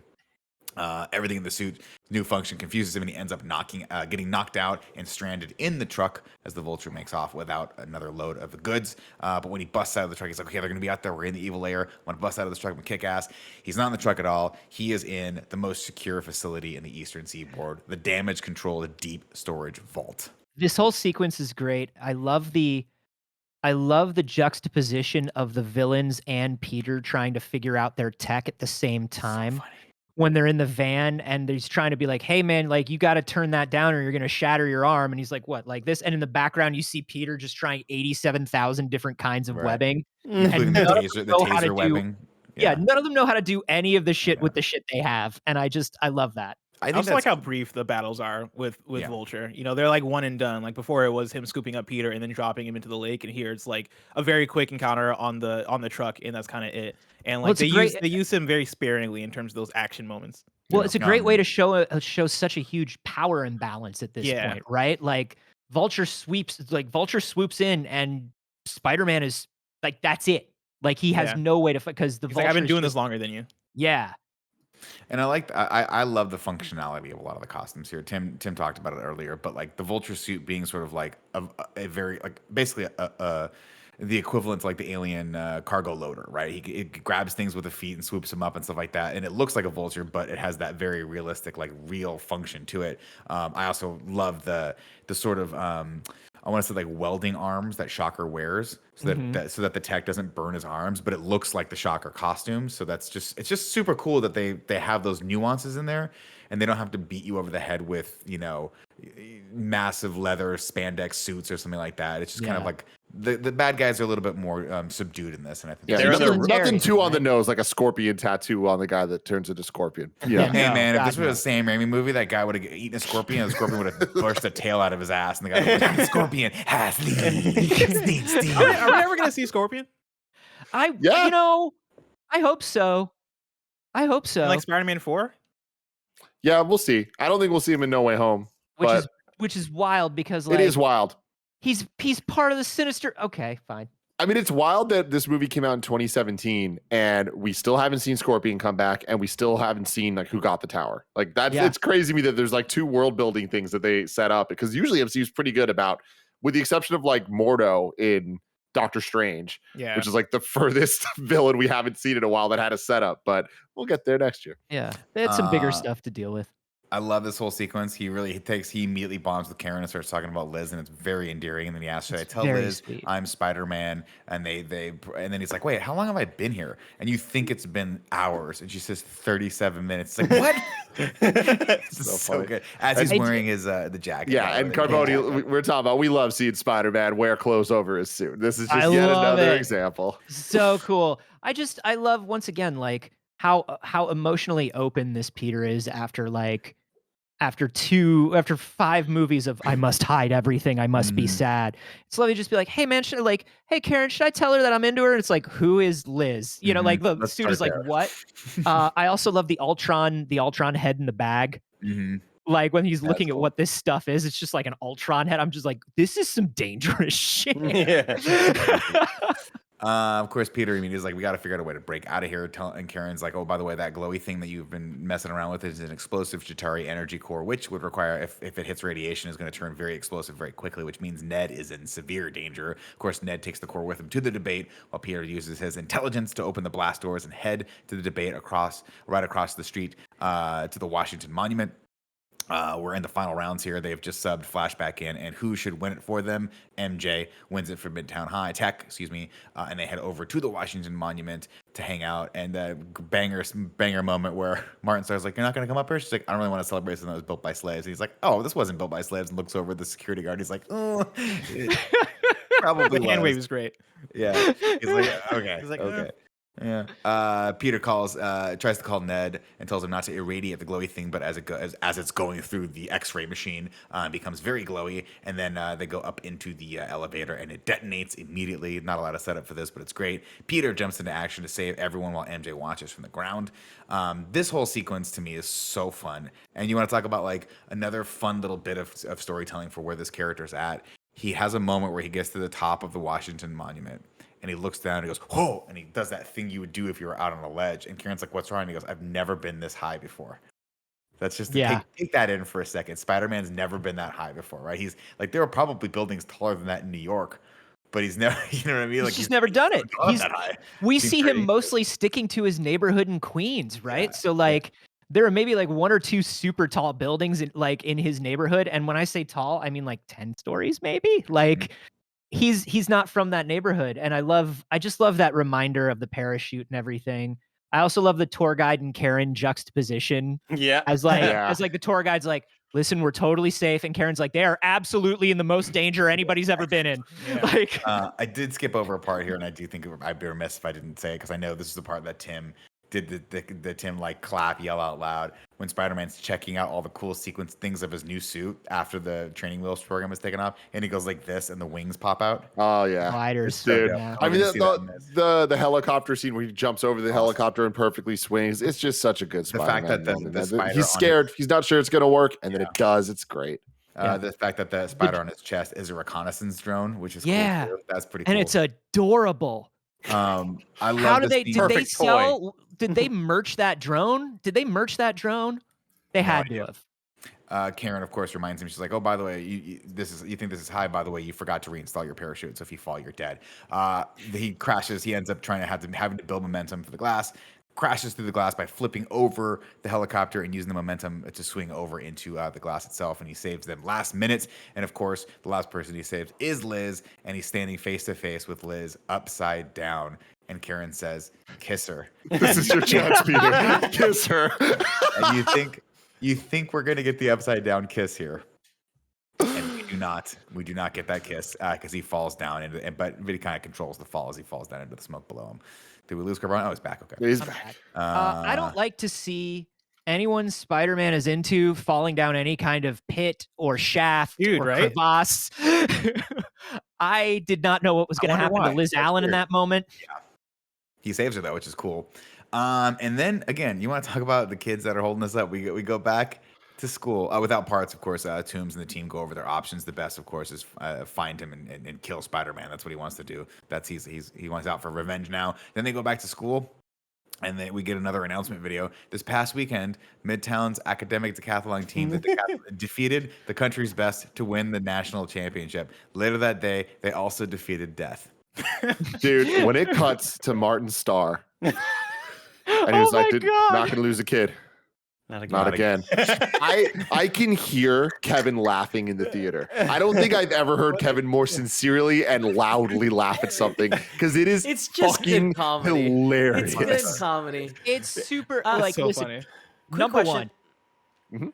I was just gonna say, has there been any confirmation that Martin Starr is in this? He's the same person. No, from Incredible Hulk. Yeah. There's not been an actual confirmation, but I think at some point they will connect it, because the principal in this, the principal in this is there's a picture of his grandpa, which is also him, the same actor, is one of the Howling Commandos from Captain America. Yeah, Jim Morita. He's also one of the original team in The Wolf of Wall Street.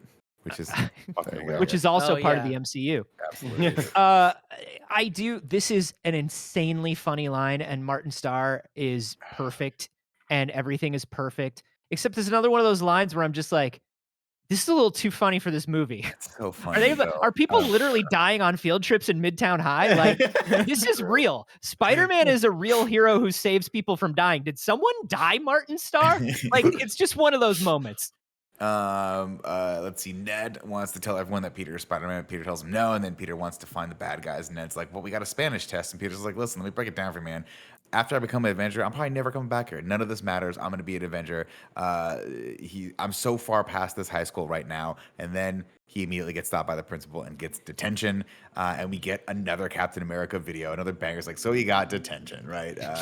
And then MJ is just there. And Hannibal Buress is like, what are you even doing here? You don't even have detention. And she's like, I like to draw people in anguish or in despair. In crisis. It's a crisis. That's what it was. Oh, Thank you. so great. And of course, Peter just jets and he bolts. Karen plays back the tape of Peter last Friday. She's like, well, I can give you playback if you want to try to find these guys. She goes, you record things? She's got to record everything. He goes, well, play me back last Friday. And of course, it's Peter doing what we would all do, like just playing in front of the mirror and stuff like that and pretending to be like Thor. I mean, it's not like I did that yesterday or anything. Don't even judge. Karen runs facial recognition, of course, on Donald Glover and finds him, and they get a hit on his facial recognition. And then Spider-Man's like, cool, it's some sort of like, I think it was like the intimidation program or something like that, where he's got the cool voice, right? And he webs his hand to the back of the trunk. Oh, interrogation. Interrogations, right? He tries to be hard, and Donald Glover's like, "Can I give you a piece of advice? You got to get better at this part." I know what a girl sounds like, man. And of course, he turns off. I'm not a girl. He turns off the voice, and they just have a heart to heart. And he's like, "Listen, man, I don't want that. I got a cousin, or excuse me, a nephew in this neighborhood. I don't want those guns on the street either." And he gives up the guys. And then Peter leaves him webbed there. And he's like, what? He's like, what are you doing? He goes, well, I'm punishing you for stealing the car. He goes, no, come back and fix this. You're not gonna leave me like this. And he's like, nope, sorry. And You're a criminal. really I love it. that. You're a criminal. Such a good line. Another killer line. Let's see. Shocker and Vulture are on the ferry. We cut over the ferry where we got the hit. They're there to deal with the Scorpion. And he's got the little Scorpion tattoo. That's how you know it's there, Tim. Otherwise, we would never know. Dude, if we don't get Michael Mando as the Scorpion at some point, I'm gonna be so bummed. He would be such a good Scorpion. If we never actually get Voss as the Scorpion, I'm gonna lose my mind. Me too. I'll Nacho protest. vodka. Oh, yeah, dude. he is Voss. I keep forgetting that. That's wild. I hope he gives the insanity speech as Scorpion. As Scorpion. I don't know if he's gonna go that hard. You guys he's talking about the character from Breaking Bad, right? Is that what this guy was from? No, Yeah, Far he's from Cry Better 3. Call Saul. Oh, Far Cry 3. Better Call Saul, that's right. Anyway, Tony calls Peter as he's boarding the ferry to give him some positive support, and Peter hangs up on him to catch the bad guys. At first, it goes pretty well until the FBI busts in on the deal. Toombs takes the opportunity to suit up and starts blasting holes in the boat with one of that Chitauri tech. Peter uses the taser web to disarm Vulture, but the energy blows up the gun and cuts the boat clean in half. Shocker and Vulture get away while Peter this is a great scene where Peter tries to web all of the structures of the boat back together. And Carrion says, hey, great job, Peter. You were 98% successful. And he's like, what? And of course, that 1 little 2% he missed is to the detriment of the boat. It starts falling apart. And Peter he's like, listen, this wouldn't be a Spider-Man movie without some Jesus imagery. So he webs it and almost gets pulled apart. Andy Cortez. I also another scene I don't like, and I think it maybe just his delivery for me is, oh, you're wearing that arm thing that the other guy had. I'm shocked. It's clearly a joke about like some sort of shocker thing, but it just felt really forced in there. Like that felt like an extra scene that didn't need to happen. Of him kind of explaining, oh, you're using the thing the other guy had. And it's the delivery of, I'm shocked. It's so weird. I don't like it every time I hear it. On the flip side, the 98% joke is great. It's like top tier. I just want to point out, Andy, maybe you and me shouldn't be criticizing people who shoehorn in really dry, bad jokes into content. I think maybe you're including me in something that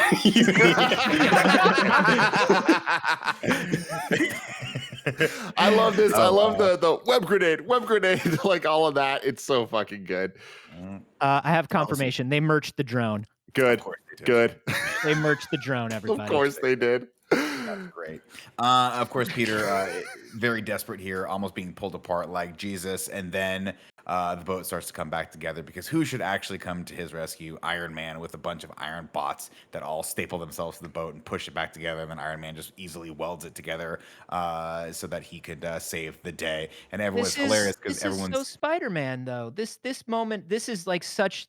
This is that big thing. I mean, I know we're skipping by it. Like you got to have some Jesus imagery, but this is his big like, oh no, I fucked up. I have to fix everything for everyone. And this is one of my favorite versions of this scene. And the thing where he's just trying to hold an entire Staten Island ferry together while everybody's like I don't know. This is maybe out of all of them. Even Toby's mushmouth face on the front of that MTA in fucking Spider-Man 2. This might actually be my favorite one. Oh, I just love this because I think they just nailed the motion of Spider-Man and like the skills and like making it look like Spider-Man is doing something by the time this movie happened, and just watching him like I can save this, I can save this, I can save this it was just such a good sequence for me. Like it hit so hard. Well, it's also mirrored in everyone being like screaming for Spider-Man, and then when Iron Man comes in, they immediately start screaming for Iron Man. Yeah, they're like, Iron Man did it, yeah! Like, I'm just like, yes. It's like he's like, God, we're all dumb. Let's see, Peter. That all happens. Shocker decides to cut and run, but Toombs is like, listen, I can't. They're back at the lair now. And he's like, I can't just run. I only got one option left. He orders Mason to get the high altitude suit ready. And then Peter and Iron Man get into an argument, and Peter's like, listen, what the hell do you, he's like, if you even cared, you'd be here in person. And Tony, the suit opens up and Tony steps out of it. And he's like, I am here in person. And he's like, I did in fact believe you, Peter. That's why I called the FBI. And he's like, well, why wouldn't you just tell me that? Yeah. Like, Skip a lot of the hey, story. Iron Man, hey, Tony, somebody just text Peter and say, don't be on the fucking ferry. Somebody just text and be like, we got all of your concerns and you're right and we're taking care of it. You know what I mean? Mm-hmm. Like, but I mean, there is this line next, which kind of is, I think kind of explains that a little bit, where he's like, I just wanted to be like you. And Tony says, and I wanted you to be better. And it's like, I get that Tony still is moving a mile a minute and maybe didn't think or like skipped over, like just letting Peter know, hey, I got that thing covered. He just didn't think about it, right? And it sucks because this is what's happened, but he takes no responsibility for it, which is annoying. Tony tells him to give the suit back, and Peter says, but I'm nothing without that suit. And he says, if you're nothing without the suit, then you don't deserve it. It's like, ooh, that's tough. When he gets home, May is furious, and Peter breaks down and tells her that he lost the Stark internship. He screwed up, but you know what? He actually managed to find some balance because we cut over and he's like going back to school and he's passing his tests and all that stuff, yada, yada, yada. And he finally apologizes to Liz, but she takes it in stride. She says, it was not cool that you left, but especially because I like you. And he goes, I know. Oh, excuse me. I'm sorry. This is when he comes out of the bathroom after detention. With the world's biggest hall pass. I love how shitty it is. It's so great. I used to like that. We used to have those too. Where it's like they were like so big, and it's like, how many kids have touched this without washing their hands? That's what I always kept thinking. He says, "I'm sorry, it was not cool." And he's like, especially because I like you. And she goes, "I know you're terrible at keeping secrets," which is a fun little bit. And then Peter, I love this. Doesn't stumble around it. It's a little bit first. He's like, okay, I'm a little nervous at first, but he asks her to homecoming and she says yes. And it's a very, very sweet scene. And then they walk away very awkwardly. I like the mirroring of when things are going well for Peter, it's usually because he's not being Spider-Man. And even though this movie kind of glosses over that a little bit, I'm glad that they touch on that theme here, even if it's just for this moment, until like he basically shows up at Toombs's door or whatever. I like that. I like that Peter is always doing better when Spider-Man is doing worse. Yeah. Of course, he immediately runs home and asks May for help. And again, I think we talked about this a little bit, but I love that he calls her May. Mm-hmm. It's not Aunt May. It's just May. Right? Yeah. It's because she's almost like a contemporary. She's a cool aunt. Yeah, she's cool. Do you guys do y'all call your aunts like Aunt whatever? Yeah. Oh yeah. Do you really? I say Tia and Theo. Yeah. I just say auntie uncle. Really? But like not Nigerian culture, if you call somebody their first name, it's very disrespectful. I think that's part of it. Oh, okay. Yeah. For me, once I hit 40, I'm like, I just call her Angela. Yeah. Angela. Yeah, I'm thinking now. I feel like I actively go out of my way to just not say their names or refer to them, but if I did, like last time I could remember, it would be like Aunt Maureen. But I've never called her Maureen. You know? Oh no. My aunts and uncles are just like Renee and Mickey. Like, but I'm also like not a high schooler, I guess. Fair enough. May gives Peter a few key words of advice. She teaches him how to do the tie, all that cute stuff. I like to have to watch. She doesn't really know how to tie a tie either, so they have to watch it together on YouTube. Love it. It's how I learned how to tie a bow tie. She gives him a few key pieces of advice as she pulls up to Liz's house. And then he takes the stare in stride, thinking like, man, this is going to just be a good night. And he rings the doorbell, and who should answer? Toombs. And man, someone brought it up earlier, the audible gasp in the audience. That was me. I was like, what? Same. Like, what a great and incredible messed up twist. What I love about it most is we've talked about the scene forever, but what I love is, and watching it last night, like made me realize this, it is extra impactful because you're so not expecting a moment here because we just got the, oh, Iron Man's not actually in the suit. Oh shit, he is. Whoa, that's crazy. This happened so quickly after that you're like totally just ready to get punched in the face with some realness, and they punch so hard. This is a gut punch. This like takes the wind out of Peter's sails, and Tom Holland does a great job of doing the next couple scenes where it's the awkwardness of smile, Peter, and he's like, it comes off, but it's great because you know the obviously the brilliance of it is just like it comes off like he's just nervous to meet his date's dad, you know, and that's what Adrian reads it as, because why would he read it as like anything else? But it plays so wonderfully because Michael Keaton is able, and not a lot of actors are, but Michael Keaton is able to play it as, I don't know this, but I also want to play it up just a tiny bit for the audience. Oh yeah. But not in a way that makes it like that changes the scene or anything. Michael Keaton can just do those layers. Yes. He's just that good. There's the added layer too of him being the father in this situation and being like, oh, I own this situation because I'm this dad to this girl that you want to take to the dance. But really, and what he doesn't know is that he owns the situation because he's literally the Vulture. And he's literally this person that Peter's afraid of. But also he does all the standard dad tropes where he offers Peter a scotch, and Peter's like, I'm too young to drink, and he's like, that's the right answer. And then as they're leaving, and Peter says goodbye to how do you say Garcelle's last name? Beauvais. In real life? Yeah, in real life. Garcelle Beauvais. Who's awesome in this as well. He's like, she's incredible, dude. Shout out to her, the legend, Real Housewives of Beverly Hills. Never fucking forget. But she really kills this. Like I was very impressed seeing her act because I didn't expect much. Tim, are the women in these shows real or are they actors? I don't get. Sometimes they're actors. Real people, actors are real people. Playing themselves. like Garcelle Beauvais and Lisa Rinna are both famous actors, and like Denise Richards is an actor, but like they're not playing. First off, let me stop you right there. Lisa Rinna and Denise Richards are on the same level of actor. You silence your lips right now, okay? Same level of notoriety as far as actors are concerned. Don't be like they're saying Lisa Rinna is a famous actor, all right? Come back for the Kind of Funny Real Housewives ranking. Listen, I love Lisa Rinna. Anytime, Carboni. Personality, but let's be honest. Come on, like name a movie. Veronica Mars. All right, we're gonna move on from this. This is because this is gonna be that conversation that drives this into hour 4. But I will not have anyone disparage Denise Richards in front of me. Thank you. Nobody would. Nobody would. Thank you. They leave, and of course, this is my favorite line of the movie. Where he's like, "Come on, Pedro." Dude, a Michael Keatonism. All the cute different ways that he says Pete and Peter, and just like the way they flip that later when it becomes menacing when he's in the Vulture suit, are just like, yeah, that's good. But Nick, do you think you love it extra because he's in the other guys? Yes. Yes. Because you can easily see him turn around and say, "Hey, don't go chasing waterfalls," and then have Wolfram like, "You have to know you're doing this, right?"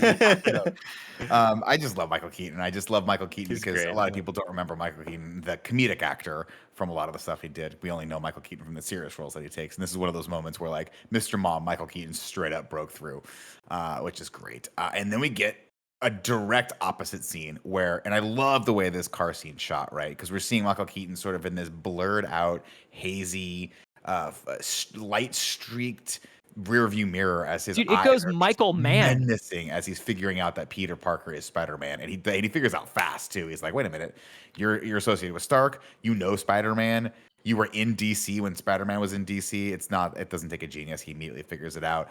And then he uses the dad excuse one more time to like, hey Liz, go into the dance right now. Me and Peter, I have to have the dad talk with Peter. Dude, And this shit car is scene, intense. this conversation, like the way it's shot, like it's a scene from Collateral. Mm-hmm. Like it's literally shot like a Michael Mann, like, oh no, the informant's been found Dude, out. for real. Like, oh no, you've been in deep cover for years and you've been found out. And it's shot like that. Like, And in the moment, it feels like a slow burn because like you have the conversation that's happening between Peter and Liz. Hey, and, like, Liz, shut up, Liz. Fuck. dude, the moment, yeah. Periodically, the moment Liz Vulture is goes, like, yeah, like periodically, like Vulture chimes in and starts asking questions, but it is like the slow gears turning of like, oh yeah, Peter was in DC with us, and like, you know, oh Peter, were you there with them in the elevator? Oh no, he was out. I forget what she said. It just like, gets she worse wasn't- and He wasn't worse. there. Yeah, it just gets worse and worse, and the cherry on top of it is the framing of the stoplight of it being on red. Them stopped, it being red, and as soon as you see him figure it out, it turns to green. And it's like so fuck. cool. It's Dude, so I good. love that. Incredible. And I love how it's such a slow burn and so perfect up until this moment where they drops him off. The moment she walks away, he just pulls out a gun. It is such a ratcheting good. up, like, holy shit. But like it happens like this is one of my favorite sequences I think in the MCU period, because throughout that whole what is it, like 5 minutes, maybe longer, maybe shorter, it feels like it takes forever, but from him opening the door up until him busting out the gun, it is just a slow build throughout that entire time. And from that point where he opens the door, you're locked in. Like I've never been Yeah. so locked into a movie where I'm like, oh my god, where is this gonna go? And as it's going, I'm more and more locked in as they keep like peeling back the layers of him figuring it out and then responding to it with the gat. He's doing the Spark internship. Oh, really? He's like, oh god, yeah. You even know Spider-Man. Oh fuck, no, don't stop talking. Yeah, every single line Liz says is like you can tell Peter. He's like friends with breaking up Spider-Man. inside. Oh, really? How is really? he? Yeah. But also, He but that picks is up good. Spider-Man's dry cleaning sometimes. What? But what's Yeah. great about that though is like from Liz's perspective, that's what that character would do because she wants her dad to know that be Peter's impressed, a good guy and impressed by him, and it's just having the opposite effect. It's driving the knife in further. Such a good scene, of course, Well, as Liz and- leaves. Go ahead. And also just there's a little bit of like, if you're Liz Allen, you know your dad doesn't like Tony Stark. And like there's just a little bit of that. Like my date is very cool and I like him and he likes Tony Stark and I like Tony Stark. So what? So what, Dad? Yeah. I do want to say that the pulling out of the gun hits me so hard because it's so rare in the MCU. We see two normally dressed people in a normal situation and a real world weapon. Like this is not like it's going to make you float.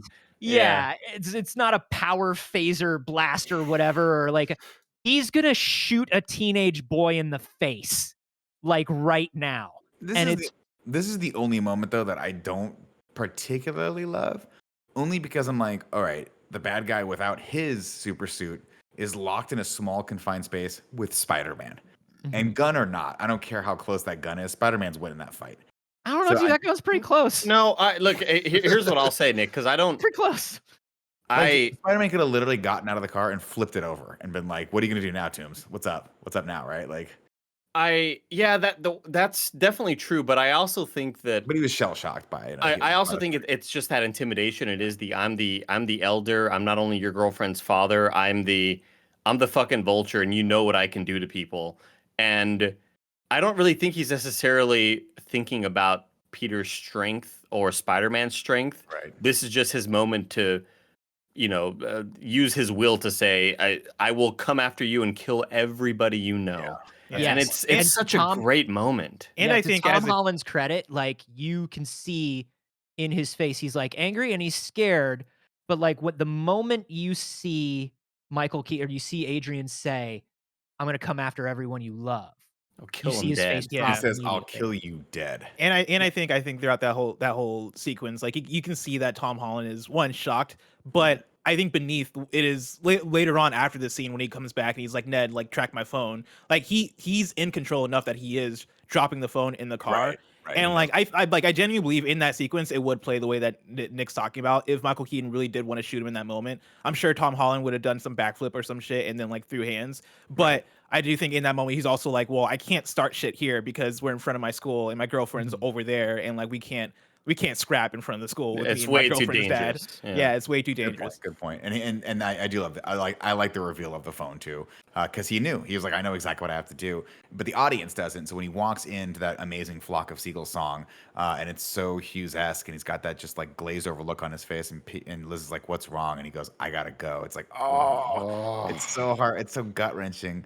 He says, "You don't deserve this." And he goes and he runs down the hallway. And by the way, we've seen it before, but this little effect they do where he just grabs the whole row of lockers and lifts it up to grab his stuff and then puts it back down is so cool. And of course, what does he have to do? He's got to grab his old suit and go after it, and runs right out the door into Shocker. And he says, yeah, he gave you a choice, you chose wrong. And Shocker starts beating his ass until Ned comes to the rescue with one of the fallen web shooters. And Peter catches Ned and saves him, and they web him to the car.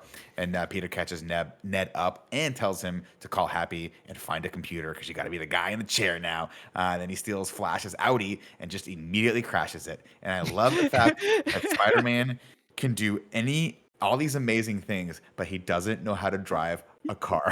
He can't drive. And I love that Can't Flash drive a in car. that moment, this is the first time we see Flash deflated, because in the face of somebody that has actual authority over him, where he's like, give me the car. He goes, but it's actually my dad's car. And it's just like, oh, what a good, got him, motherfucker. That hard cut there too, of just driving off without him. I do want to throw out, there was an Easter egg in this. Did you guys catch what it was? I don't know. Flash, as he's driving the car, is making excuses for why they had to leave the restaurant because that fish dish from The Amazing Spider-Man 1. I know fresh you're Branzino. right. This is the Branzino. I know when Branzino's fresh. I know Branzino, and that wasn't fresh Branzino. Oh shit, that's fun. That was funny. I was like, why would he be? It's the. I also just like that Branzino. his license plate says Flash Drive.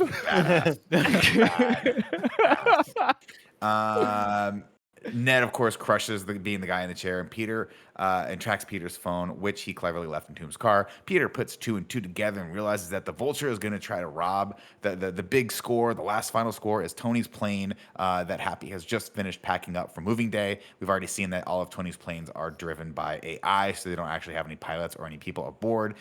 Pete tracks his phone to Toombs' lair, and they face off. And this is a great scene, another misdirection scene here that I didn't see coming. Because they're talking, and Michael Keaton's like, we're the same guy. We're just exactly like. They're always screwing us over. To Blessing's point earlier, is like we're, these guys, they don't want to have anything to do with us. They're just using us. And he's like, all that being considered, I still have to take you down. He's like, yeah, well, I just needed the time to basically fire up the suit. He's like, I wanted you to know how I feel, and also I needed to take a little extra time to get the suit fired up. And the suit goes around, and Spider-Man dodges it very easily. And again, proving that experience counts here. He's like, this suit can't even touch me. He goes, suit's not trying to touch you. And he looks, and all the pillars but one have been destroyed in the warehouse. And historically, Peter, not great with gliders. No, gliders are his kryptonite. Not gliders. The Vulture suit, of course, brings the entire house down on Peter's back and then takes off to go toward the plane. Peter, I just want to say that Adrian Toombs makes a lot of good points in this scene. That's all. Okay. That's all I want to say. Oh yeah, I agree. Anti-capitalist Adrian Toombs. And that's what makes a great villain. yeah, he's a bit based. That's Anthony. That is why Vulture is, I think, like number 5 on the Ragu Bagu list of all the villains in the MCU. He's like number 4 or 5, underneath Michael B. Jordan and Thanos, and I forget who else. Here's what I mean. Look, here's good. what I'll say, and I think y'all will agree. It took a phase and a half, 2 phases before they figured out what to do with a villain. You know what I mean? Because it was about the hero's journey, and so they didn't think about the villain as much. And it's good. It's good to see the Vulture. Like, I'm rooting for the Vulture half the time. You know what I mean? Until he goes up against Spider-Man. You don't think Obadiah Stane had dimensions? Tony. No, I was thinking more of Cross in Ant-Man. Fuck that guy, the worst villain ever. Oh my god, I had forgotten. Like, what does the villain in Ant-Man do? I cannot remember. I simply cannot recall what the villain in Ant-Man is there for and what he wants. Super capitalism. Yeah, exactly. Sure, they all do. But, like, I can't remember. Oh, didn't he want to build a building, shrink a building? I don't know. He wanted to sell the technology so that someone can make an army Tiny Yellow Black Jackets. Yellow Jackets. Yeah. Who the fuck is talking right now? Kevin. Pete tries to free himself from the rubble, but he can't, and he starts freaking out and screaming. And Tom Holland crushes this part, and he is so good. And then, of course, he looks down, and he sees his mask in the water, and his reflection, and we see half his face and half the mask. It's a great little effect they do, and he remembers Tony's words: "You're nothing without this suit. Then you shouldn't have it." So I Peter, didn't need Tony here. I didn't need the Tony VO. I love it. I don't I care. didn't need love it. I didn't need it. The fact that Tom, the first thing he says is, "Come on, Peter," and then he thinks No, again. He goes, "Come Everything on, he Spider-Man." does is perfect. And then he I screams, didn't need the Tony VO. "Come on, I Spider-Man." can take it or leave it. Yeah, I'm love with it. Tim. Yeah, And then- I get it that you don't love it, but like I don't think it's like it detracts at all because I think that this is beginning with him. There's such a fear in his voice when he's saying help, and like he's just defenseless, and for it to then go from that fear to what Nick's saying here about the like, come on, Spider-Man. It's like, Well, this is like when he really becomes Spider-Man, right? Yeah. And then of course How he are does. British people so good at American accents? it doesn't make sense. I was Crazy. thinking the Crazy. exact same thing. How did he have Andrew so much Garfield. range here, man? know. Jesus. Watch some I, Tick Tick Boom. It'll blow your mind. This is a scene that like the version of it that I remember specifically was Mark Bagley was drawing it, and it was like Spider-Man like chasing after the lizard because the lizard was gonna kill Kurt Connors' family. Like, and I remember Spider-Man like having to do this exact thing and get out because this is like a thing that happens in Spider-Man, and like Tom Holland just does it the way, not just the way I pictured it in my head, better than I could have ever pictured Yep. it in my head. Totally. Better. It is I great. didn't need And the then- Tony Stark. Okay. Of course, he digs deep and he squats his way out of the rubble, just like Andy squatted his way out of Rooster Teeth. And then he webs onto the Vulture as the Vulture approaches the plane. And Vulture's like, I got a little drag here. And he's like, oh, it's probably just the altitude. Vulture latches onto I love how this whole thing works. This high altitude, like suction suit that he's got. He gets into the plane with the Chitauri portal thing. But Peter can't get into the plane. And this plane that has all the cameras around it for camouflage. And the wonderful moment where Peter, as Spider-Man crawls in front of the camera and the whole plane goes Spider-Man for a second. I love it. It's Really cool. good. Everything they do with that plane throughout this entire like lose control, trying to like everything they do with the look of that plane is like really visually like I am satisfied by that plane. Yeah, and him almost getting sucked into the turbine was like horrifying as Yes. well Yeah. because he is just this little boy at the end of the day. That it's like him get then you see him, he's like, oh, I'm so happy that worked. It's like, oh, good job, guys. But not only that though, again, another kind of theme of the movie is he webs the thing and then the jet engine, the turbine explodes and falls out, and then the plane starts going toward Manhattan, and he's like, oh no. So he has to, of course, then web onto the aileron to steer it over to Coney Island, because I guess no one cares about Coney Island. Oh, And then- Nick with his airplane terms. What Yeah, was that? damn. What was that? Arion? What? aileron is what. Wow, look at that. What's the opposite of nautical? Aeronautical. Like Airborne, the movie? Sure. Isn't that Yeah. Ariel? It's Air Bud. And then of course this thing lands and everything blows up and Peter's thrown by it, but when he looks over into the Dude, that smoke shit looks and the bubble, brutal too, man. That's brutal. He looks over into the smoke, and who should come out of it? Vulture, who just kicks his ass and hands it to him. But the Vulture suit's all messed up, and so it looks over and it sees another one of the case of all the Chitauri power cells, and it's like, finally, he's like, bingo. And I he just want starts to say moving that over. I love the moment where he like the Vulture is looking and it's just, I don't know, box of arc reactors, Mhm. like box of Ironmans just sitting there, like, oh, I'm just box of Ironmans. We do have another moment though, as he lifts Peter up into the air, and Peter looks up, and it's a perspective shot of the Vulture like looking down with the green eyes, and he goes, "Hey, Pedro," and then like kicks his ass. So good. But he doesn't notice that his suit's all messed up, and Peter tries to tell him it's not. He's like tries to warn him, and he webs him, but Vulture won't listen, and the suit ends up exploding. Peter then runs into the fire and saves Tomb's life as everything kind of explodes around him. And then Watching this for the first time in a while, I was a little let down by this end moment.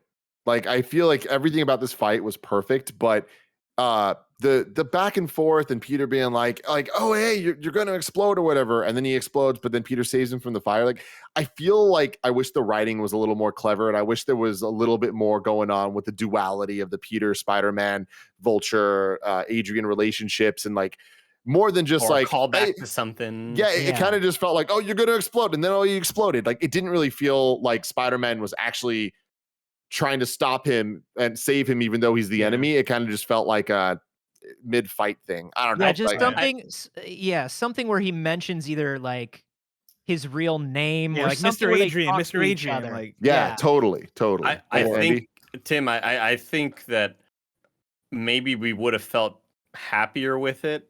But I think the movie just peaked with being underneath the rubble. Like, Yeah. I think like at that's the strongest this movie is, and it's really hard to follow that up. So Mhm. even though I definitely agree, it isn't the best ending a movie could have. But yeah, it did feel like something was missing for sure. I do like that, you know, this is one where Peter gets to save the bad guy. Like, we don't have to kill the bad guy every time, you know? It's great. And there's this, what I love is from this moment until the mid-credit sequence, I am sitting there going, oh God, he knows. He knows. This is so bad. What are you This gonna is do? so bad. Of course, And the just way they wait until the handle next it's movie. amazing. when the authorities get there, they find everything webbed together, including Toombs, who was webbed to all of the Stark merchandise, with a note that says "Found flying Vulture guy dash Spider-Man. P.S. Sorry about your plane." Which, of course, is just a note to Happy, who was like, "Damn it." The next day, Pete apologizes to Liz for leaving her at the dance, but she's got bigger fish to fry at this point. They're moving to Oregon to avoid being in New York for the trial. She says, "Goodbye, Peter. Whatever's going on with you, I hope you figure it out." And then that's the last we'll ever see of Liz Allen. Martin Starr Doesn't exist anymore. Yeah, No, she's gone. She actually Yeah, I moved to a feel bad different for country Liz. after that. Every single time I watch this movie, I'm like, damn, she got the short end of the stick. Yeah. Man, I'll tell you I what, think we'll see her again. I think He we'll see doesn't her when they know. bring up when I think down the line. I think when X-Men get revealed and the younger X-Men start hanging out with New York people, I think we'll see her back again. Yeah. I also I love that Peter has no idea what to say here. Like, he could say literally just anything to make it a little better, and he just can't. He just- And he leaves it up to Liz to like do all the emotional lifting in this moment, which is it's still very Peter Parker. You know what I mean? He's like, sorry. Like, you're And she's right. like, Fuck. Yeah. I can't say anything to this. Martin Starr and the team celebrate being national champs. He appoints Michelle as the new head of the debate club, and she tells everyone, "Oh, by the way, my friends call me MJ." Hate it. What? Love it.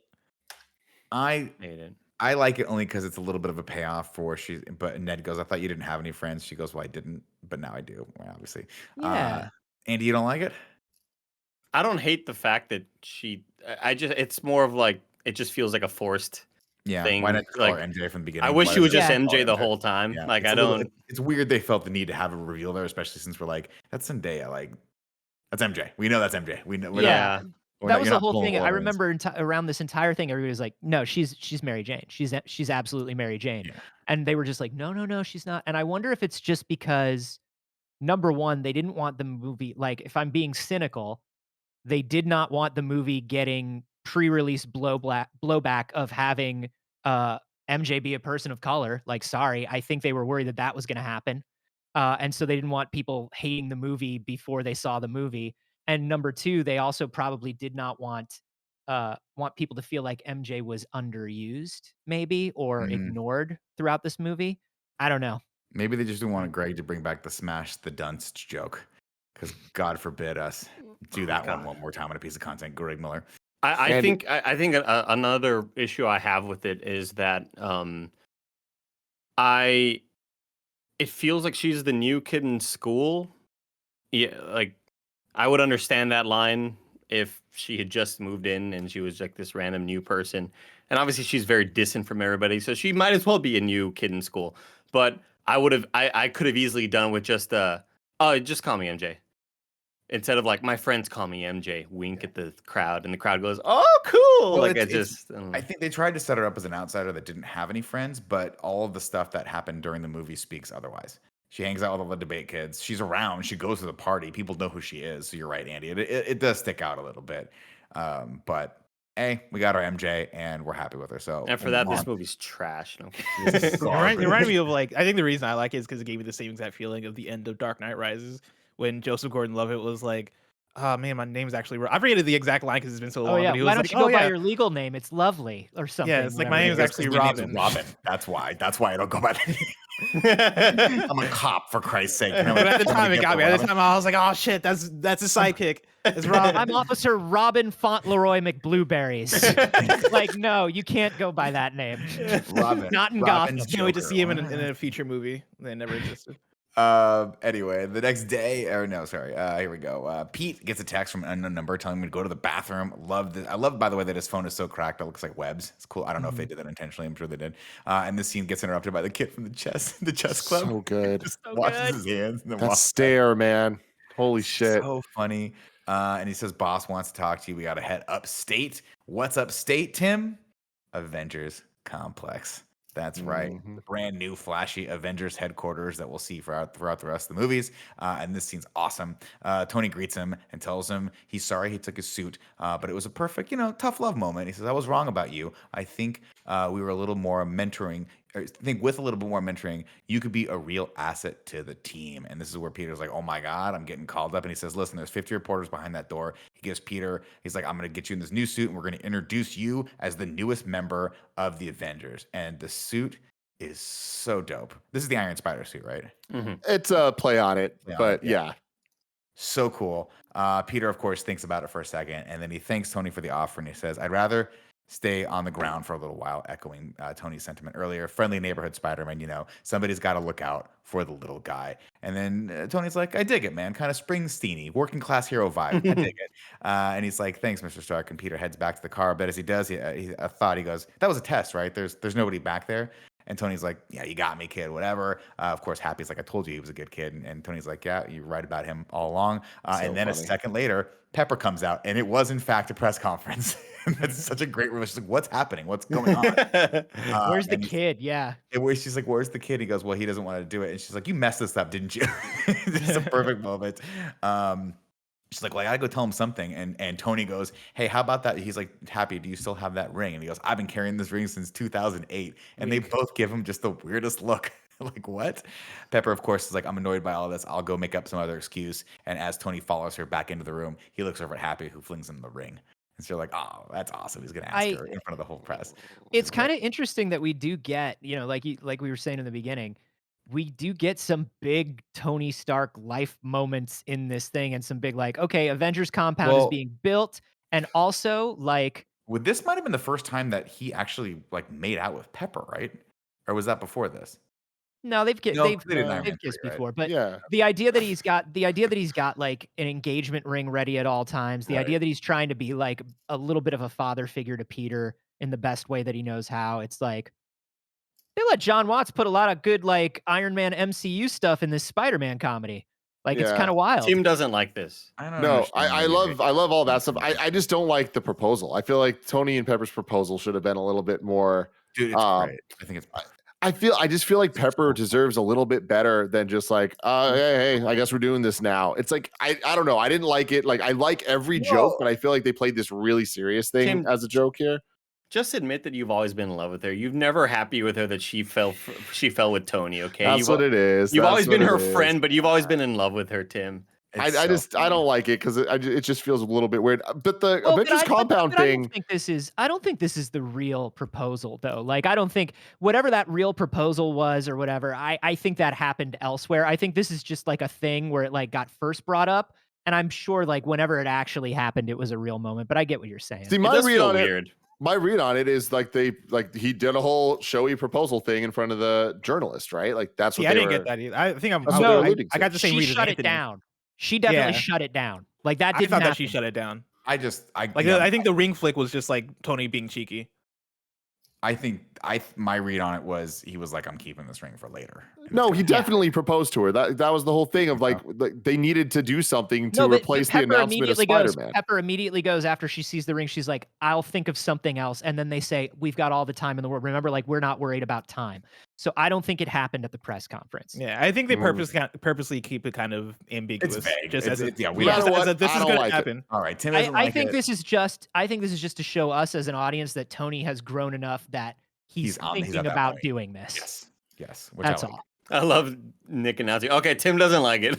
Yeah, but Everyone be with the sensitive. Avengers, the compound thing, like this is like the 5th time we've seen this compound. Just now it's like officially being turned into But the movie. I was Avengers confused about place, that. right? Because Yeah. we've seen this place in Ant-Man, we've seen it in Civil Civil War, War. we've seen it in Age of Oh, Ultron. right. I'm sorry. In the Homecoming Wikipedia page, Getting it all says this Stark mixed up. proposes to Pepper Potts.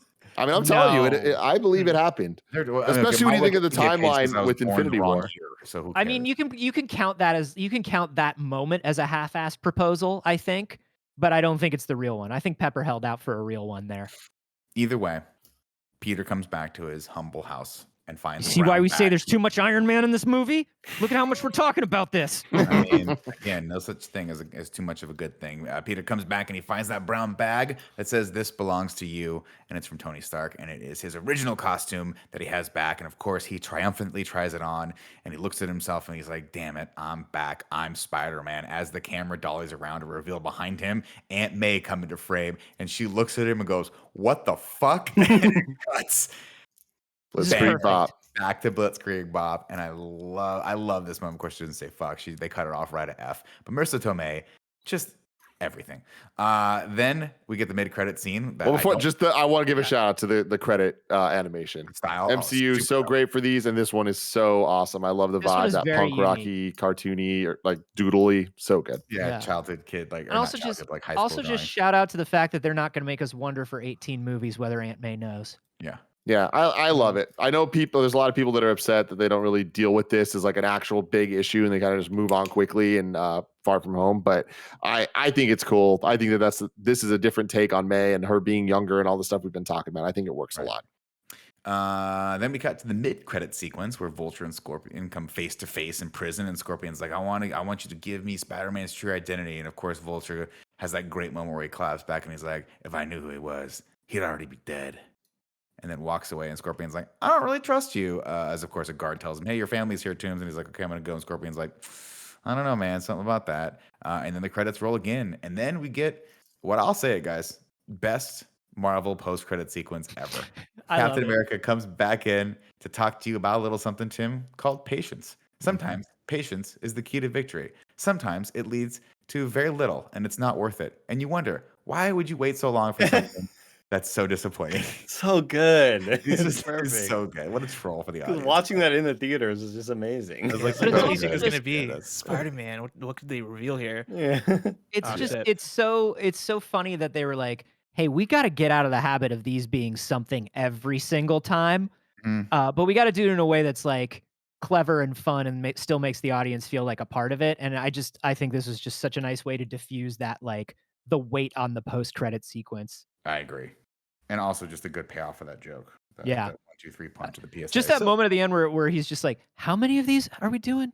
Like, So good. So like is Scorpion theoretically going to be part of a Sinister Six movie? Is that what the thing is? And is this next movie not going to be considered Sinister Six? Like I still got a lot of questions about that. same.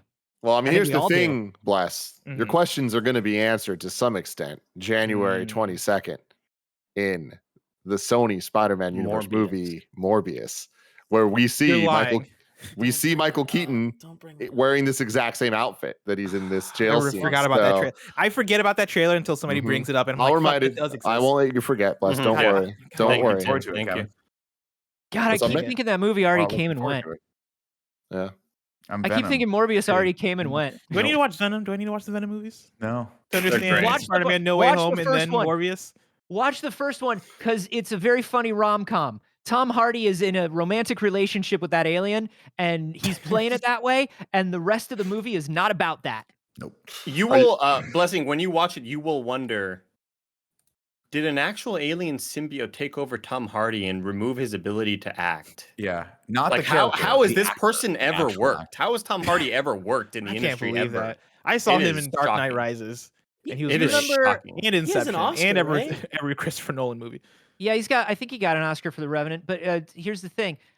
I think he has a secret bet with somebody to do a stranger and stranger voice in every movie he does and see when somebody tells him to stop doing the voice.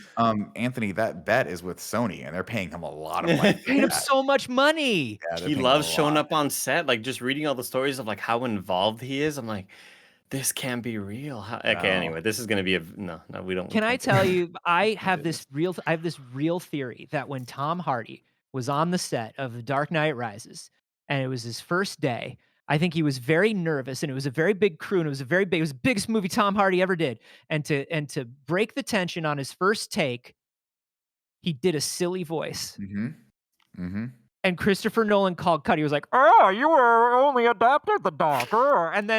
And then Christopher Nolan goes, "Cut." That's it. the one. That's the one. That's the one. That's what Bane sounds First like. try, And you nailed it. now he has to be the weird voice guy every Yeah, now he's time. that He has guy. no choice. People call him in to sit down for a movie, and they go, "We can't wait to hear the voice you're going to do for this one, Tom." God, now I want to watch Venom less. I love Bane. I don't want to watch it I anymore. want to watch it. Dude, again. Venom rules. Before we go on way too long about this, Andy, hit me with something I like to call haiku in review. 7 syllables in the middle. You'll need 5 for the first and last line. If you're not poetic, no need to fret it. Haikus don't need to rhyme. Haiku in review. Haiku in review. I always need to look at Andy's face to see how prepared he is for these things, because like he gives me the sign of like panic of like, oh fuck, I'm not ready for this, Fired or it like, up oh, I got immediately, this. Tim. But right there, I was like saying my words slow because I wasn't sure if you were ready. But here we love are. You can go to patreon.com/kindafunny to write your review in haiku form, just like Scanners did. Happy is the goat, a mentor, a friend. He helps this Pete grow. Happy and Aunt May, falling for each other here. He confessed to love. So Happy is loved. So I asked the crew, could he be Tom's Uncle Ben? I don't think so. I No. think Tony was supposed to be, in addition to Uncle Ben. Do we know Are we Happy's talking real about the name? same Is his movie? real 'Cause name I thought Happy? Happy does like more of that in the next movie. Yeah. I don't think he. I don't. I even feel think like he we're has a looking sequel to ahead. Maker. Yeah. Yeah. Far from home. Interesting, Scanners. Interesting. Happy here. is Happy's first name though, or is it like a nickname? Do we know? We don't know. I think it's Okay. just Happy, though. I think it's his He's like name, Beyonce. right? Yeah. Or I guess he's like Happy. Is it Happy Hogan? Happy Or is Happy that, Hogan's Happy name. Hogan. His real name in the comics is like Harry or Harold. Happy Okay. Harry Hogan. But Maybe in his the- middle name is Ben. In the Benjamin. MCU, we've never heard him called anything but Happy. Happy Benjamin Hogan. I'm Jules- very excited to watch Far From Home. Me too. Jules Venato says, Spidey ain't no fool. Love to see Pete in high school. Vulture is too cool. Yeah. Amen to That's a all of good that. one. And then Andrew Feisner says, build Lego Death Star. Broken from drop, not that far. Get out of May's car. Attend party must. Popularity quest bust. In Peter, lost trust. Break a gun in class. To hide, slowly moves his ass. Hidden by the glass. To the decathlon. Real lucky the class is won. Core detonation. Now he needs saving. Quit moving, misbehaving. Shocker, off staving. To Pete's aid, he's sworn. His cover, looking at porn. Receive, teacher scorn. Incredible. Yo, shout out to you, Andrew Feisner here. This sounded more poetic than any of these ever have. So that was great. That was Very, very great. good. So now Carboni and Bless, you guys need to give your updated lists on this. Oh. Where does Spider-Man Homecoming rank? Where you at, Bless? I mean, I didn't realize we were doing this, but like, I don't even have to think about it too hard. It's my number one so far, easily. If I had to recite, do I need to recite the whole thing? No, we know. Okay. We know. Yeah. Okay. Okay. Carboni. Spider-Man 2. Spider-Man Homecoming. Spider-Man. The Amazing Spider-Man 2. The Amazing Spider-Man. Spider-Man 3. You're putting Spider-Man 2 above this. I think so, but remember, I Respectable. I shift after a week. I always shift after a Well, week. Don't We're let them ever-changing. pressure you. We're ever But- changing. But here's the Carboni. thing. I love this movie. It's 100, but the characters are perfect. Everything is perfect. But like I said, and like we were talking about in the beginning, it is not like the iconic Spider-Man movie in my mind. It is not the iconic, like, self-contained one movie Spider-Man story in my mind.